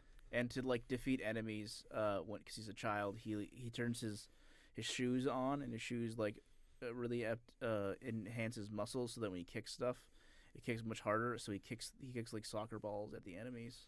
He's got steroid inducing shoes. He's and his poison killed him. But scientists who can't reverse that whole child poison thing? He needs the... Yeah. Okay. Just telling you more about Detective Conan. All right, next I've got Onion Delivery. That's not... No, that's shockingly high. Okay, I don't know what it is about Onion Delivery that I like about it so Neither much. does anybody else. Because, a lot of people don't like it. Yeah, because it's very hard, and it's not very, obviously... I'm trying to just say it's not fun, but it is fun. I think it's fun. I don't agree. So it's a top-down driving game, Yep. old school style, where you have to drive your little taxi across this city, and it's a consistently designed city. This is a map that you can learn. You can learn all the different locations. You know that if you're going to, Big Bob's Theater or whatever, that's always going to be in this spot. And if you're going to the Pie Factory, it's always going to be down there in that spot, So you can learn the layout, and then you get really, really good at controlling the car, which is difficult to do because top-down driving controls it's like tank controls. The controls are ass, yeah. They're top-down driving. Yeah, they're ass, and they're very, and you go very fast too. You sure do. You go very, very fast, and that's the trick, right? Is once you figure out how to control it well enough that you can actually make it across the map without crashing or driving off of a bridge into a lake or something like that. It's the thrill of the speed and the difficulty of maintaining it, okay? That's where it's fun. Okay. I've never beaten Onion Delivery because it is way too hard. I feel like the people who genuinely love Onion Delivery, they only play that game and nothing else on the collection because that is how much dedication it takes to be that good at Onion Delivery. Can we move Onion Delivery down one? Yeah, if you want. It's not clever, though. That's the thing. Can we put it at the top? You'd have to put it at Doesn't Impress. Put it at the top of Doesn't Impress, because that's where it belongs. Because it's not a clever game. It's just that's the bottom of Doesn't Impress. Oh, sorry. I didn't know what the top meant in context. Okay. I don't like onion delivery. I really tried to get into it, especially after you talked about it at some point, and I really tried, and I really don't like it. I think it's funny. I also think that the world of Onion Delivery is hilarious. I do. I love the guy that you play as. That is the that best dumb, part. multi-eyed green alien slob. And you can see him in the corner like Doom. Mm-hmm. Yeah, that is the best part. But I really don't like Onion I love the Delivery. randomized events in the later levels. It's like, oh, there's a giant monster Godzilla onion that's attacking the city, and because you're a car delivering onions, it thinks that you've kidnapped its babies, so now it's chasing after you. Or I'm trying to remember some of the other random events. There's one where there's criminals activity, and they're just like driving all over the place, and the cops are chasing after them. They keep crashing into stuff, and you've got to dodge them as you're driving. There's one where it's just a giant acid storm, and like there's raining, and the water keeps on flowing over the bridges and stuff. I love it. I love this world. Okay. It's really hard, and it's not very fun. It is fun though. Like, you have fun with it. Lots of people have fun with it, but they also like those kinds of games. Yeah, but I don't know. more people don't have fun. The thing is about Onion Delivery is that, like, there's plenty of old NES games that I would pick up and I would try, and I would be like, I don't like this, and I would immediately stop playing it, and I would never explore it. And I'm not doing that with UFO50. I'm actually exploring this entire list of games. Yeah. And Onion Delivery is 100% the kind of game that I would just bounce off of immediately, but because I am going out of my way to explore these games a little bit more, I feel like I can get it. I get why it's good, why certain people like it, you know? Okay, that's fair. That's fair. I also tried that and failed. But if you feel it like it deserves to be lower, by all means, make it lower. All right, next one, and I think this one is actually shockingly low, but I think it's a fair place to put it. I have Porgy. Porgy. That's the... I could not get into Porgy, actually. I kind of agree with you. So Porgy is a Metroidvania-style exploration. You go through underwater caves, and you slowly upgrade your little submarine so that it's more and more battle-capable and go farther and farther with your fuel supplies. And at first, I found it very, very engaging. I really, really liked, I found a fuel tank. Got to carry this back to my base, and now I can go a little bit farther, and I can go a little farther than last time. And I found another fuel tank, and I can go a little farther than last time, and I found something that upgrades this gun, so I can get to where I was going a little faster, and I can save fuel that way. And after a while, it becomes really tedious. Yes. It does. Really, really I'm tedious. with you 100%. And it's not just because the map is huge and you have those limited fuel supplies, because the game was already balanced around that. Yeah. You can only have 2 major pieces of equipment equipped at once out of like the possible 8, and that means that you can't have the bombs that destroy the barriers you need to break to get deeper, and also the gun that actually does damage to the enemies, and also the flashlight that lets you fucking see, and also the fucking radar that you need in order to find any of the like the last few items. It's like, no, it's like I have to pick 2 out of those? No, I don't want to do this. The end game is horrible. I beat this one, by the way. It's got the same issue as the Valorant, or whatever this was called. Oh, yeah. Yeah, it's the same issue. I don't know why they would do that. Yeah, I don't know. I think my guess is because of the control setup. Yeah. All of these UFO50 games, they are all 2-button games, A, B, like an NES controller. But unlike an NES controller, they do not have start select. Because all the start and select just are console options that let you close the game and allow you to switch to the other games, instead of having dedicated inventory screens or dedicated menus and stuff, Yeah, I think that limit was a little dumb, if I'm being honest. Like, again, if they ever were to like make UFO50 2 and it's the remaster of every game, this would be another example of you can make quality of life improvements where all you really need is an inventory. Yeah. Increase the amount of buttons you use. Because that was a complaint that I had with Hotfoot. All right. Next, I have Camouflage. Camouflage. Oh, okay. Camouflage is a cute little puzzle game. Yep. It's definitely not innovative.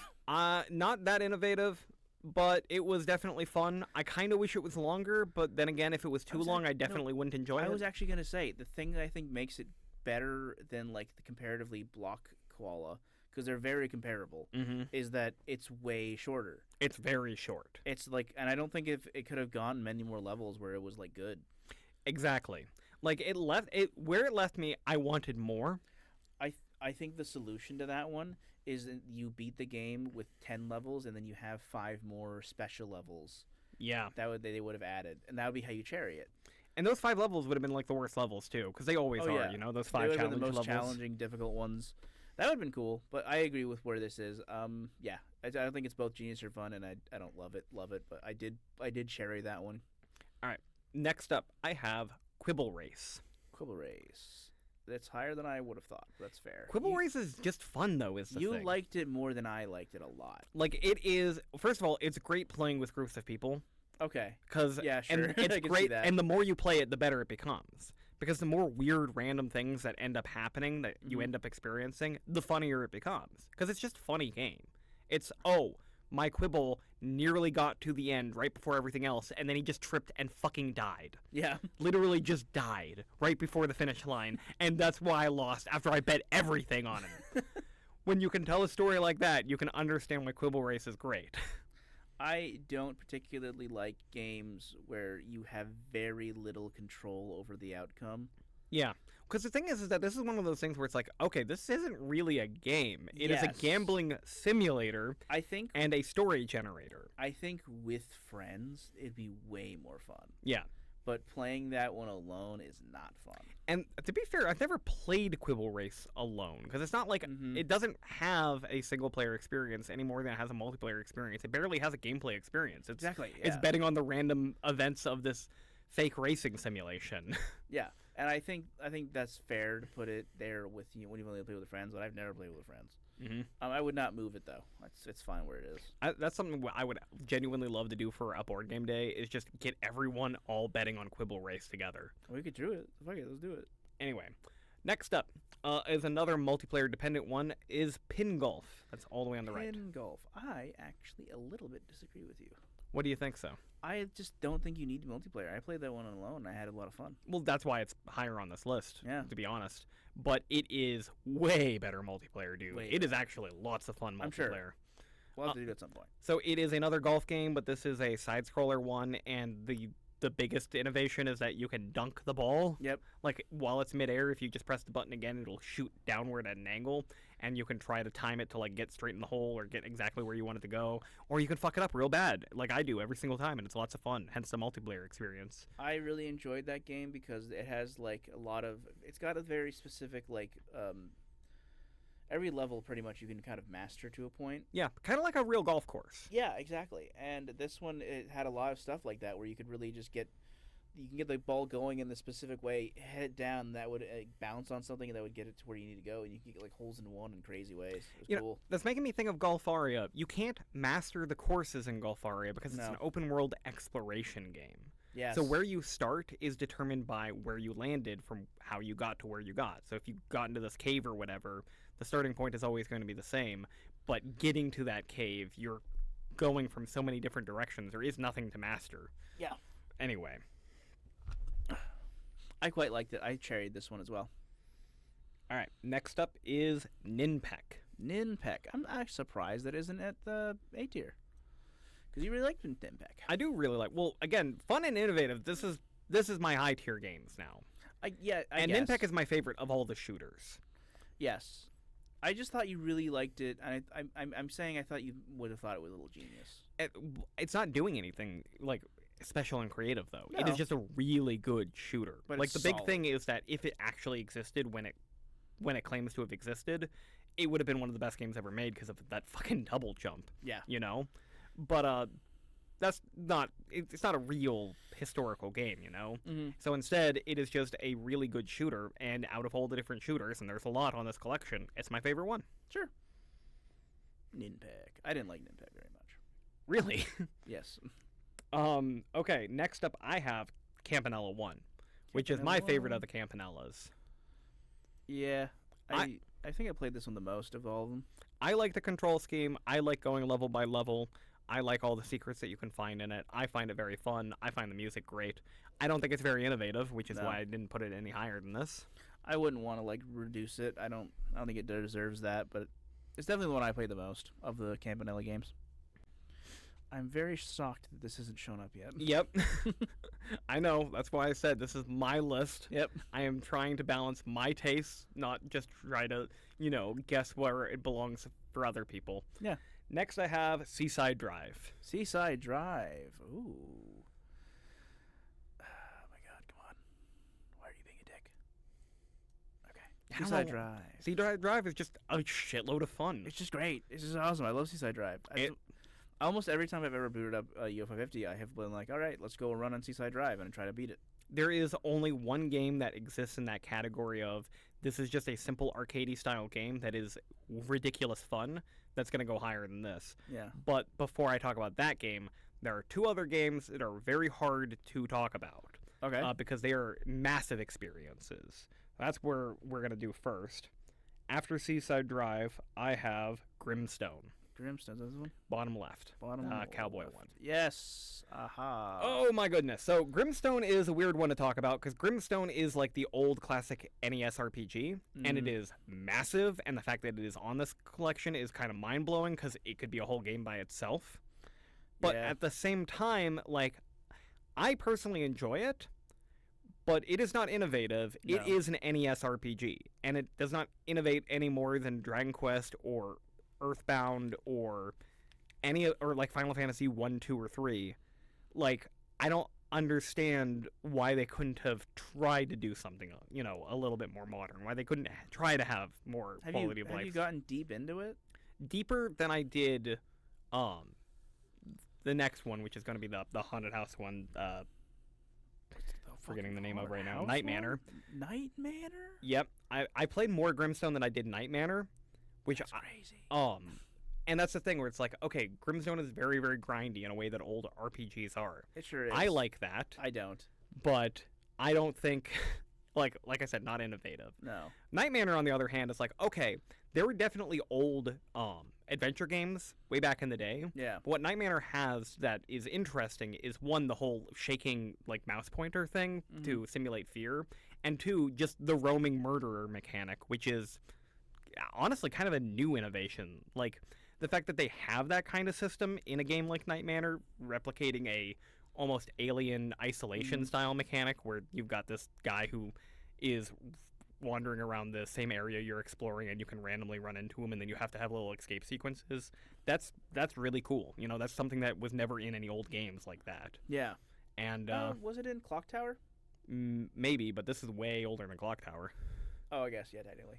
Or it would be way older than Clock Tower. It's simulating games that are way older than Clock Tower. But again, not that innovative. Like you said, like, not actually innovative. Like, talking about all of these games not as the games that they are pretending to be, but the games they actually are. Real life and actually, it's just a regular. It really is just a regular point and click adventure game with one new cool mechanic. I would love it. I would prefer to put it higher. I would put it in I love these games, but that would be not. I want I love these games to be your games, not mine. So I would not want to move that ice off that because it's definitely not Genius. Yeah, it's not a Genius game. I think it's better than. I think it deserves higher, but like I don't. There's no like tier higher that I would put it. You know what I mean? Exactly.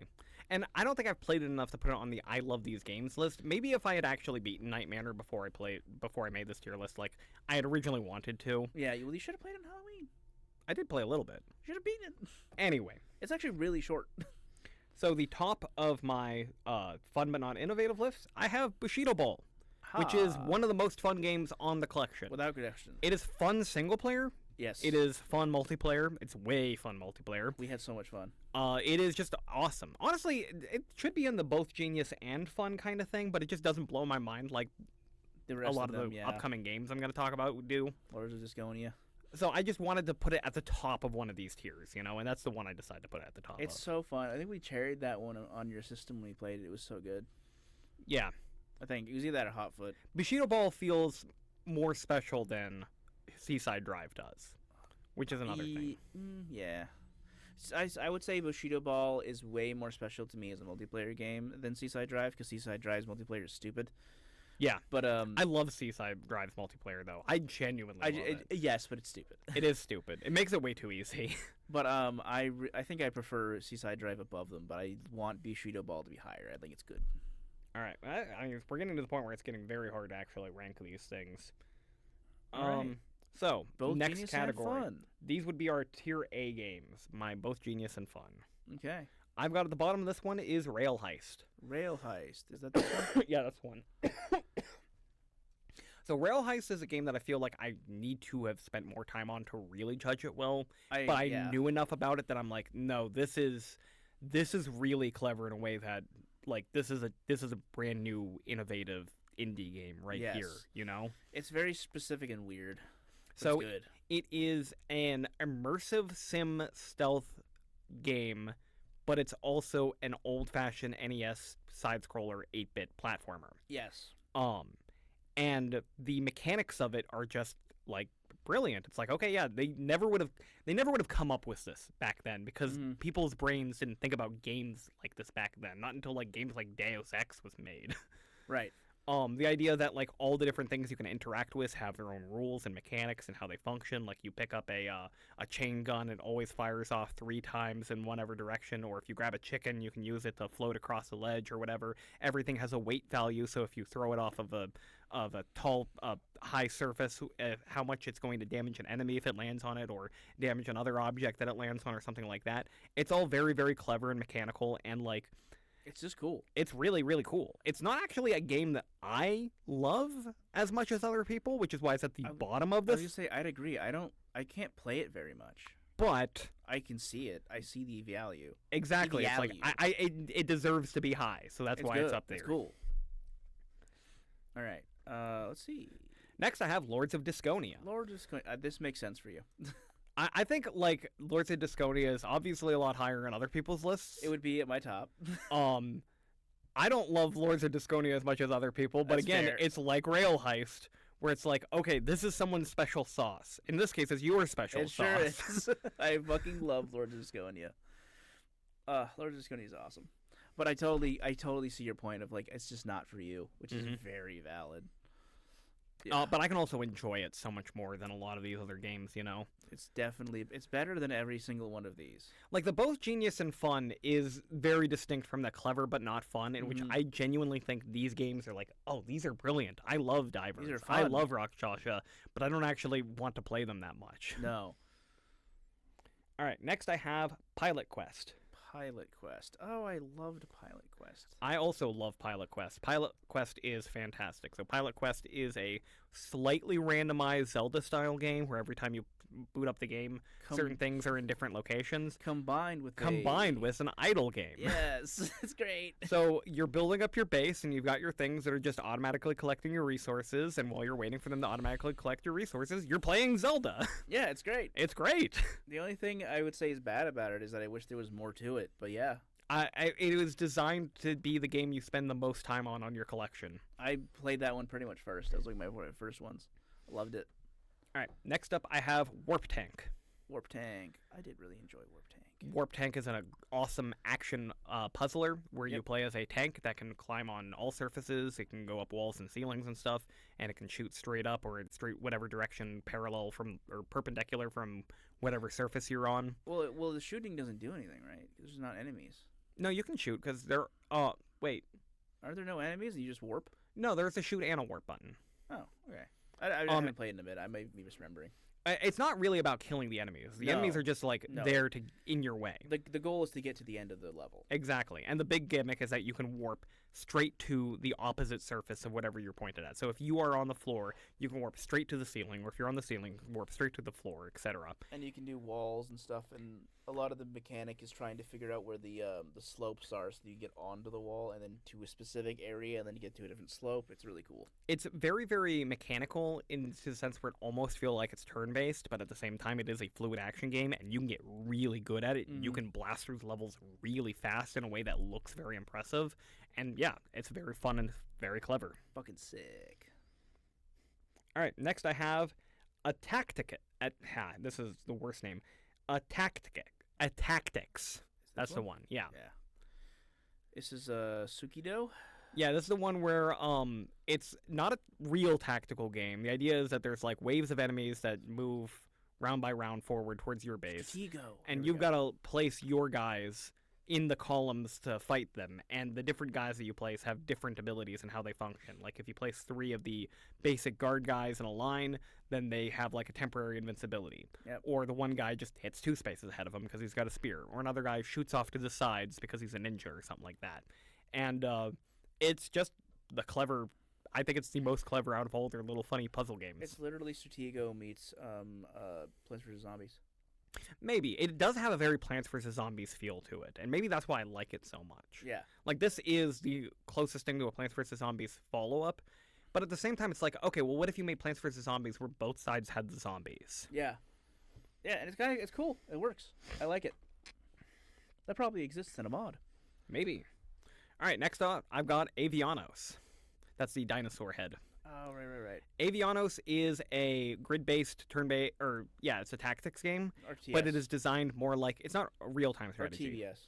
But it is designed more like modern board games in the way resources are collected. Mm-hmm. You have to pick one of like 5 different gods, and each of the gods determines which actions you can do. Like this guy can collect these resources, move this guy, and attack. Another guy can collect a different resource and also build buildings and also produce this and that kind of stuff. What's the board game that you own that's like this? This is like Cyclades? Cyclades. It is pretty similar to Cyclades. Yes. And I also think thematically it is hilarious. They're all dinosaurs. You play as super evolved birds that worship ancient dinosaurs and are following into the same follies of man and going to war with one another. I think it's very, very funny. Oops. Also, I love the little real-time battles. I'm living. Yep. I enjoyed it. I didn't play it too much, but I could see the appeal. It was one of the ones where I was like, this deserves to be high. I just also find, these are the ones that I think are clever, but, this one I find so much fun. I want to play it more multiplayer, but I've had a lot of fun with the single-player campaign. All right, next up I have Valbrace. That's that big pig face right there. So Valbrace is an old-school style dungeon crawler in every sense, and if that were it, I wouldn't call it that innovative, but the gimmick is that the combat system is just Punch-Out! Right, okay, I'm remembering Valbrace. So it is a behind-the-back action thing where you've got to dodge the attacks and time your hits in order to do it. Yep. And rather than having any sort of randomized RPG system, it is entirely an action game that you can get really good at. Yep. And the dungeon is cool, and the things that you explore are cool, and the graphics are great. Yep. And yeah, I really like this one. I like that one. I hate the picture, though. Yeah, I also hate that's the picture. It's that stupid orc face. I like the orc design. It's just weird that that's being representing all of Valbrace. I'd have that Crimson Knight guy. That guy was cool as hell. I literally just glaze over that one every time until I remember what it is. All right. Next up, I have Mortal. I was wondering when this was going to show up. Yeah, Mortal is brilliant. Mortal is fun. Mortal is great. Genius. I love Mortal. I've talked about Mortal already. It's the platformer where your lives are sacrificed to solve puzzles, where you can turn your guys into platforms by having them shoot straight into the wall or blowing them up to destroy barriers or whatever. It is very, very clever. And it's very good. And right above it, I put Mortal 2. That makes sense. Is that one? This one. There it is. Mortal 2. Come on, fucker. It's just a tactic. Wait, what the fuck? What happened? I have no idea. You somehow grabbed it. Where did Mortal 2 go? Okay. Wherever a tactics was supposed to be. A tactics supposed to be behind Avianos. Sorry. No, you're good. Not your fault. Oh, that messed up there. So, Mortal 2, I never got around to talking about, but Mortal 2 is Mortal 1, except instead of a series of levels, it is one giant complicated map. Yep. With a billion possible ways of going through it, because kind of like Rail Heist, it's got an almost immersive sim kind of quality to it. If you want to just play as the guys that blow themselves up and just tunnel your way through this castle by just blowing up all the walls in the way, I mean, you probably wouldn't be able to get away with that because enemies would kill you on your destination, but you can try. It's certainly an option. There's so many things you can do. It's this is a game that just... Yeah, now they have different characters that you can be, so that different versions of this guy will have different effects and abilities, and that really affects how you can do gameplay. So you can use a guy to build up an area so you can get to an area faster. Yeah, one guy can just attack. Another guy can attack from a distance and drop ammo. Another guy can double jump, climb walls, and leave a little teleporter. And that teleporter thing, it works like the engineer from Team Fortress 2, where it's a very strategically placed thing, can really help you. That's a good way of putting it. You're playing as all the lives, all of the soldiers in a Battlefront style game. Yeah. But one at a time. And you're... Yeah. It's really weird when you It's put it such that a way, but weird it's way to true. describe this game. It's so weird, but it's so clever. It's so genius. It's I wish just I good. had footage of that one, actually. Like, Mortal 2 is one that we could talk about for a long time. Yeah, I agree. That's a good game. But I wouldn't call it my personal favorite, just at the top of the list. So this is where we're getting to my personal favorites. These are the ones that I've plucked out of the other categories and be like, I don't care where anyone else says they belong. I love these games. And at the bottom of this list is Barbuda. Okay. Staring at Barbuda this whole fucking time, like, oh fuck. Barbuda is literally designed to not be fun. Correct. But at the same time, it's like, this is so well made. I don't know how else to describe it. Like, this simple... It's the size. It's the scale of it, you know? Because it's small. It is actually a very small game. Small and actually fairly short. And it is because of that size that they were able to put so much effort into its design and into the way that the map connects to itself and into the different ways you can go through it. And it's so high quality. But yeah, it's not fun. It's why it's at the bottom of the I love these games tier. If you want to move it, go ahead and move it. No, we're not. You moving, moved Onion Delivery. We're not moving the ones in your I love these games. This is you specifically. All right. Well, when we're done, I want you to make your own I love these games list. Okay. Just move them out of the category and like, okay, this is my personal like top 5 or whatever. But yeah, no. I'm glad you like it though. Similarly, my next one is going to be Mooncat. Mooncat. Yeah, that makes more sense. Mooncat would be the left Oh of yeah, it. yeah, right. Mooncat is a lot like Barbuda, in that, and almost like Planet Zoldath. I do like the games where you have to like figure out what's going on and learn it, and like that's a big part of the experience. And that is entirely the part of experience of Mooncat. Mooncat is weird for the sake of weird, mysterious for the sake of mysterious, obtuse for the sake of obtuse, and figuring it out is fun. Yeah. Also, it's silly and funny. It's a really weird game. It's fun. It's a good time. Yeah. I'd agree with that. Next, I have Overbold. Overbold. So Overbold is weird because like it technically was the first game from UFO50 I experienced in that I saw someone else playing it on a video, and it didn't impress me. But the person I was watching, I really wanted him to switch games because I wanted to see more games on this collection. But he did not want to switch from Overbold because he was like, "No, I can do better. Yeah. I can do better." You know, like no, let me try this again. Let me just try it one more time. I'm gonna keep trying. And that's the feeling I ended up having playing Overbold, in that it's so fucking addictive. It is such a simple concept of, okay, in each match, you can push your luck by adding more enemies to make it harder, but that'll increase your reward, and then that reward is used to buy the resources that make you stronger, or the upgrades that make you much stronger to make it much easier.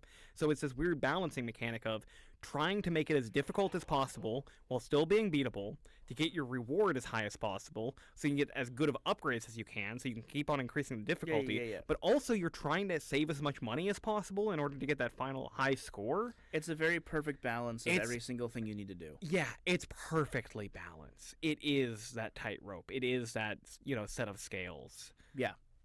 I didn't find it as compelling, but I completely agree with your assessment. I think it's fair. All right. We are getting in. That was number 5 on my top 5. Next up, I'm going to put Party House. I called it, yeah. Yeah, Party House is genius. Party It's House a is bag amazing. builder. It is, a great board game, but putting it in front of video gamers blew their minds to the point where it is the standout game on this entire collection. I don't think any of these games gets talked about more than Party House. Probably not. Which is wild, Yeah, the thing that's funny about it is that it doesn't compel me as much because I've played. Because we play board games. Yeah. So, like, what was that one bag builder we played like once or twice? I don't remember the name of it. It's the one that Aiden has. Yeah, we played it right after we played Quacks of Quedlinburg. I gotta get him to lend me that so we can play it again. I can't remember the name of it though. But yeah, I like bag builders. It's just that I've played real ones with my friends, so Party House isn't as impressive to me. But I do believe it deserves to be here. I think what the trick to Party House is that it's Quacks of Quedlinburg, but the number of scenarios are well designed enough that you have a great single player experience. Yeah.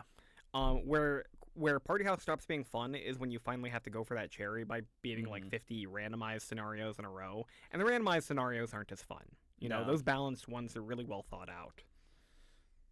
All right, next, Mini and Max. Mini and Max. I love Mini and Max. I think Mini and Max might just be the single best game on this list. It's definitely It's not my possible. personal favorite, but it in terms of like innovation, in terms of sheer It's goddamn so scale, cool. it's massive. It's so good. It's the best Metroidvania Without a on the doubt. list. Like of these pseudo Metroidvanias, way better than Vanguard.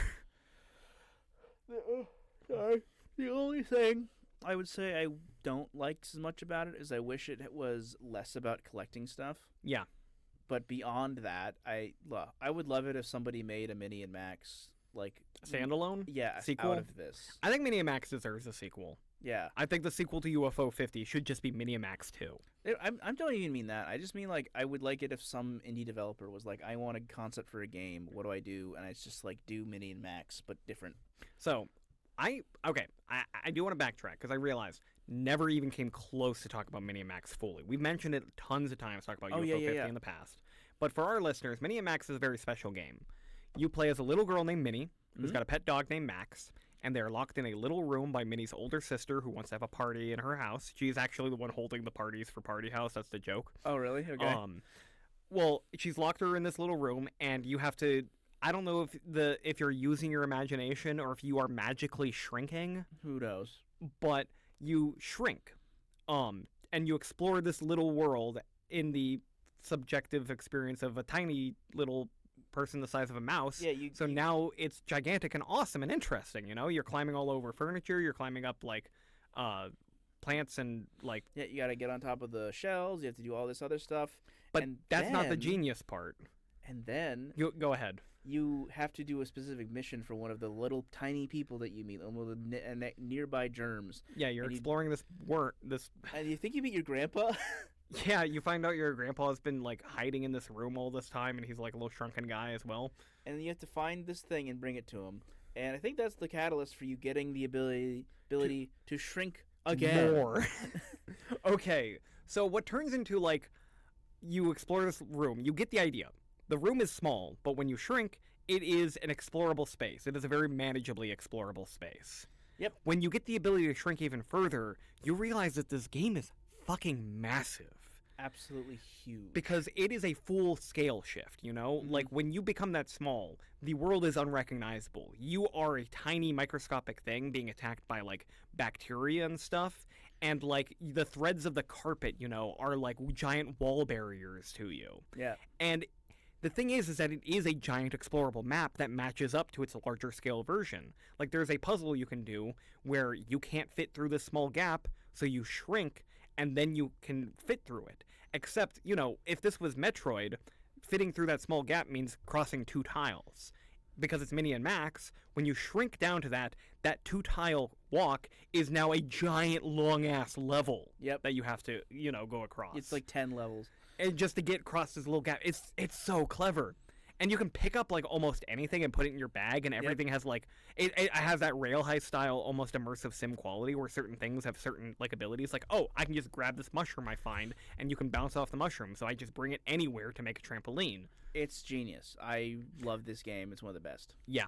I would recommend buying UFO50 for this game alone. It's the best game on the collection. The only reason the next 2 games are higher on it is because I just find them unbelievably fun. Yep. That's where we'll just get to the top 2 right back to back. First Velgress, and then my top one is Magic Garden. I fucking love Magic Garden. Your top one's Magic Garden? My top one is Magic Garden. That's shocking. It is just so fucking excellent. It is so perfectly designed. I just enjoy it so goddamn much. I've put more like random time playing Magic Garden than any of these other games. This is my pick up and play. I'm going to have fun game. I do not have as much fun at that game as you. I don't know. But that's fair.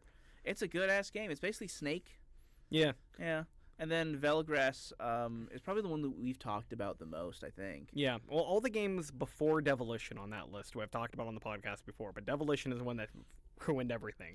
That's why it's at the bottom. Velgrass is downfall but up. You just jump. It's upfall. Yeah. You fall up. You jump up, and Ben talked about a lot about how the difficulty scales backwards. Yeah, well, it has a challenging first level, a ball-shatteringly difficult second level, And a then, fairly easy third level, and then a good, strong-feeling fourth level. yeah. final level. And it's really good. It's a good game. I can't get into it as much. I can't get into either of these two as much. Like I beat Magic Garden because I was committed to beating Magic Garden, but I don't find it nearly as fun. But I'm like, hey, respect, bro. If that's what you like. I wish there was more challenges beyond cherrying Magic Garden, so I have a reason to keep on playing more Magic Garden over the other games on the collection. Because that's what I ended up doing a lot of times. It's like I was getting bored playing other games, and I would just keep going back to Magic Garden. Yeah, it's fair. And that was something. Velgress, after I beat Velgress, I had like no reason to go back to it. That's the advantage of having a score, you know, a high score list. The high score thing of Magic Garden, pushing that as high as possible, that's the reason why I have it higher than Velgress. Fair enough. All right, what's your personal favorite games? Okay, so I'm not putting that in fuck these games. I'm gonna put these in fun and innovative just for ease, because the only one I care about of this is the I love these games. Yeah. The rest of these, it doesn't matter as much to me. Definitely putting Mini and Max at the top here. We'll put Lords of Disconia. I'll honestly probably put this up higher. Wow. I really enjoyed this game. I had a lot of fun. I did not enjoy Mortal as much. I would like to say Mortal 2, but I still haven't played it that much. Let's see. Fistel. These I really didn't play very much. I want to say Party House, but again, I haven't actually played that much Party House. I would... Oh, you have 5. Put Warp Tank up there. I think that's probably going to be it. Oh, no, Seaside Drive has to be up here. Yeah, I think that'd be my I love these games. In that order, with Mini and Max at the top and Seaside Drive at the bottom? Okay. Definitely like this. Yeah, that would be the order. Top is Lords of Disconia. I fucking love Lords of Disconia. I bought Flickshot Rogues as a result of liking Lords of Disconia. You bought fucking Crokinole because of liking... Crokinole, that's right. I mean, Lords of Disconia is the game that made you realize that you loved disc-flicking games, and that has proven to be a very solid foundation for future purchases. That's true. Like we gushed on Mini and Max. We could gush more, but it's like a perfect video game. I love it. I just play Seaside Drive every time I play this game. I love it. It's one of my favorites. I really had a lot of fun with the Haunted Manor game. I think Haunted Manor. I think Night Manor would be higher for me if I played it more. But because it's all the way at the bottom of the list, and I was dedicated to playing it in order, and because Devolution fucked me over so bad. Yeah. You know. Warp Tank was like you were kind of describing with this what's that one game? Where'd it go? This game. That was a Warp Tank for me. Overbold. Every time I would play it, I just want to keep playing it and keep getting it, even though I didn't think I was having much fun until I actually beat it. And then I was like, oh no, that was a great time. See, I haven't actually beaten Warp Tank yet. Every time I played it, I was like, I got to keep going. One more level, you know. Mm-hmm. I had a lot of fun with the golf game. I just liked learning every level. I'm at the point where I can get like the first 5 levels or the first 3 levels, I think, win a hole in one. That's great. And that's like it feels great every time.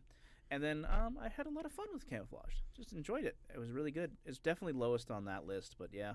Camouflage was a very fun one to cherry for me. Yeah. Because you can cherry it just as easily as you can gold it. All you have to do is do like the extra 2 challenges on each level, which is grab the orange and grab the other. Yeah, and they're the not that difficult. The baby lizard is a nice little complication to the puzzle. It's like, oh, not only do you have to account for your guy, you have to imagine your guy is 2 spaces long, and then account for that, and that works brilliantly, you know? Yeah, I don't think there's anything else I would really throw up even higher. I think this is my pinnacle. Okay, what are your fuck these games list? It's pretty much these two. Well, I wouldn't put Devolution. I was gonna say, I don't think you don't hate Devolution. I don't hate NetPack. Don't hate this. Which one? I did not play that enough. What about Onion Delivery? I do hate Onion Delivery. I also kind of hate this one. Caramel. Yeah, I really didn't like it. I will passively put all of these in there. All of the Campanellas. I was really not into any of them. You love Pilot Quest, but you don't love the Campanella games. Pilot Quest is not like the other games. No, you play as the pilot. You don't play as the ship. Yeah, ship sucks. Fuck that ship. Golf Aria. I just wanted to like it so much, and I couldn't get into it. And then the rest of these, I think, is pretty much relatively accurate. I don't know. Porgy is the one that started off the highest and fell off the hardest. I would say Mortal fell off the hardest for me, but not because it was like bad, just because I liked it the most. I didn't. Okay, I liked it the most the first like 10 Conceptually. minutes. And then every time I would get to a point where like, nope, I gotta restart. Nope, I gotta restart. Nope, I gotta restart. Nope, I gotta restart. And I'd restart like every level like 50 times. And I probably put more time into Mortal than the rest of them. And as a result, that feeling at the end of the game when I finally beat it was less of, oh, finally, thank God. It was more of, fucking goddamn it, Jesus Christ, holy fuck. Mm-hmm. Oh. All right. Well, we are pretty low on time, but I think we do have enough time to talk about the other board game. We brought 2 board games. We should not talk about this game. No? I don't know the Nemid expansion. We've already talked about Ish. Okay, well, we can show off the box. We certainly can. My plan is if we had enough time, I was going to open it and we could look at the expansion rules together. Ah. But we did not have enough time, unfortunately. Well, so, preview for next week when we talk about Inish. Look at this pretty box, though. It's so pretty. Look at that. It's got that. It's got the gold. It's so cool. So Ryan got his, we talked about getting the Kickstarter final collection version of Inish. Almost certainly. This box is beautiful. The back of the box is beautiful. Yeah, the back of the box is beautiful. Look at that. Looks like a fucking quilt. Do you at least want to show off the metal pieces? Yeah, so one of the things you could do, you want to talk a little bit? So the various tokens in the game, like the Bren token and the flock of crows that you flip for each round to see. Oh, that sounds so good. Yeah, doesn't it? The flock of crows token, which you flip to determine turn order, and the banshee tokens and the feely token and the all of those. We now have as metal coins, and like they are beautiful looking. They just look like regular coins. Like they did not. They're not just trying to make like a metal version of the token. They're like, no. This functions as. I need to stop you. Fake prop currency. I need to stop you. Why? These are a metal version of the coin. Let me see. The reason that they don't look like that to you is because you haven't seen the new coins they made. This is the Bren token. It's got a guy on the horse. Yeah, they changed the tokens with this one. I got these special. Ah. These are additional ones that are like a thing I specifically chose and paid extra for. The actual game comes with cardboard versions of these. So the new Bren token is a person on the horse yes. instead of that one guy with the crown? The new Fifi token looks like this and everything. Still, I like these coin designs. I just didn't want you to say the wrong thing and get eviscerated. That's Who's gonna eviscerate me? I mean, besides Alex. Alex. It's fine. He can only eviscerate me on RPG stuff because that's the only thing that he definitively knows more about than me. That's not true. He knows a lot of stuff definitively more about than me. More than just that, but that is like the main thing. That's the main thing. Yeah, I also didn't have time this week to look at the actual rulebook for the Nemid expansion, but that'll be next week, I promise. I will make sure to put effort and time into doing that we can talk about it with more depth, and maybe we'll even play it this weekend. Who knows? Well, in the last couple of minutes, then I can bitch a bit about Metroid Prime 4 since I've been putting off talking about that. Hey guys, did you hear in Metroid Prime 4 that you can't have a radio on your bike unless you pay for the amiibo? Isn't that funny? So, like, the amiibo thing is really frustrating, right? I was not. So, for any listeners, the Nintendo amiibos came out when Skylanders were a thing. Yes. And they have never been as successful as Skylanders, but for some reason they have persisted when Skylanders have fallen off. Which is crazy, because Skylanders was awesome. I mean, I didn't really play it, but it was like dope concept, and I think that it should have remained. The idea is that they are collectible toys that unlock functions in the games. Mm-hmm. Except that sucks, because instead of having one dedicated game that you're collecting stuff for, like Skylanders, it's just a bunch of Nintendo games have functions that are cut off if you don't have the stupid toy. And because it's a collectible toy, and they're trying to, curry the favor of the toy collector's market, that is, douchebags who buy up the inventory of, like, fucking Kmarts and stuff. Scalpers. Just people who want to, like, adult people who buy them to have as commodities rather than to enjoy for their actual value, Yeah. Like, I have a bunch of amiibos. I have a table full of amiibos at home because I really wanted to recreate that Smash Brothers trophy collection. Like, the first several amiibos I bought as, I bought display models that, were damaged so they can't actually be used for their electronic properties because they were way cheaper, Yeah. I just wanted the model. Yeah. Fair. And it sucks that, like, Metroid Samus Returns, you can't play as the hardest difficulty without the amiibo. It sucks that in the new Metroid Prime 4, you can't use the radio function. Without the amiibo. You can't change the music when you're riding the bike? Are you fucking kidding me? I didn't even know this was a thing. I didn't know you could change. I didn't even know that there was an option to change the music on the bike, and I probably wouldn't have been upset if there wasn't an option. But now that I know that there is an option and that it's locked off by the fucking amiibo, I only found this out now when you told me. I didn't even know this was a controversy. I'm pissed off about Mackenzie still. Because all the reviews are out and they're like, yeah, no, what's really dragging the game down? It's all these NPCs that won't shut the fuck up. You know, this thing that Metroid fans famously hate. Yes. Did I make the point last when I brought up Halo Infinite? Did I do that? I don't remember you talking about Halo Infinite, no. Well, because the thing that I was, the connection I was having when we talked about Mackenzie, afterwards maybe, I think I talked about it with Alex, as I used to have a blog, and it was very bad. It did not do well. All I talked about was Halo. I don't know why. I'm not that into Halo, but I talked about Halo 3 times. Halo is an interesting game to talk about. Halo Infinite specifically. And that's very weird, but okay. Yes, and the thing about Halo Infinite is that there's a character who you play the game with alongside as Master Chief, who is really annoying because he's just a regular guy, and he keeps having stupid opinions. Like, he's like, we should leave and go back to Earth, even though Earth is like dying right now because like there's an alien invasion, and he's talking to fucking Master Chief. You're talking to a modern day god, and you're like, we should go home. Shut the fuck up. And that's what Mackenzie reminds me of. The writing there is annoying, too, because Master Chief has always had a talking NPC companion. Yes, it's Cortana. And Cortana's a really good character. Cortana is a very well-loved character who has, persisted all this time because people have always liked Cortana, not just because of her sexualized design. No, but because you don't see her most of the time. You only ever hear her most of the time. No. But they also, like, did sort of fuck that over in the more recent games. I don't know if you know I'm about sure, that. but like as far as I'm concerned, there is 4 Halo games, 1, 2, and 3 in Reach. Well, in Halo 5, I believe, they turned Cortana into the bad guy. Yeah, fuck Halo 4, fuck Halo 5, fuck all the 343 Halo games. I don't give a shit about them. But that allegory was what I was thinking of, is like this connection of they just did what they did in Infinite. Mm-hmm. And I'm wondering if, like, whoever made it was like, we don't know what to do for a Metroid Prime 4.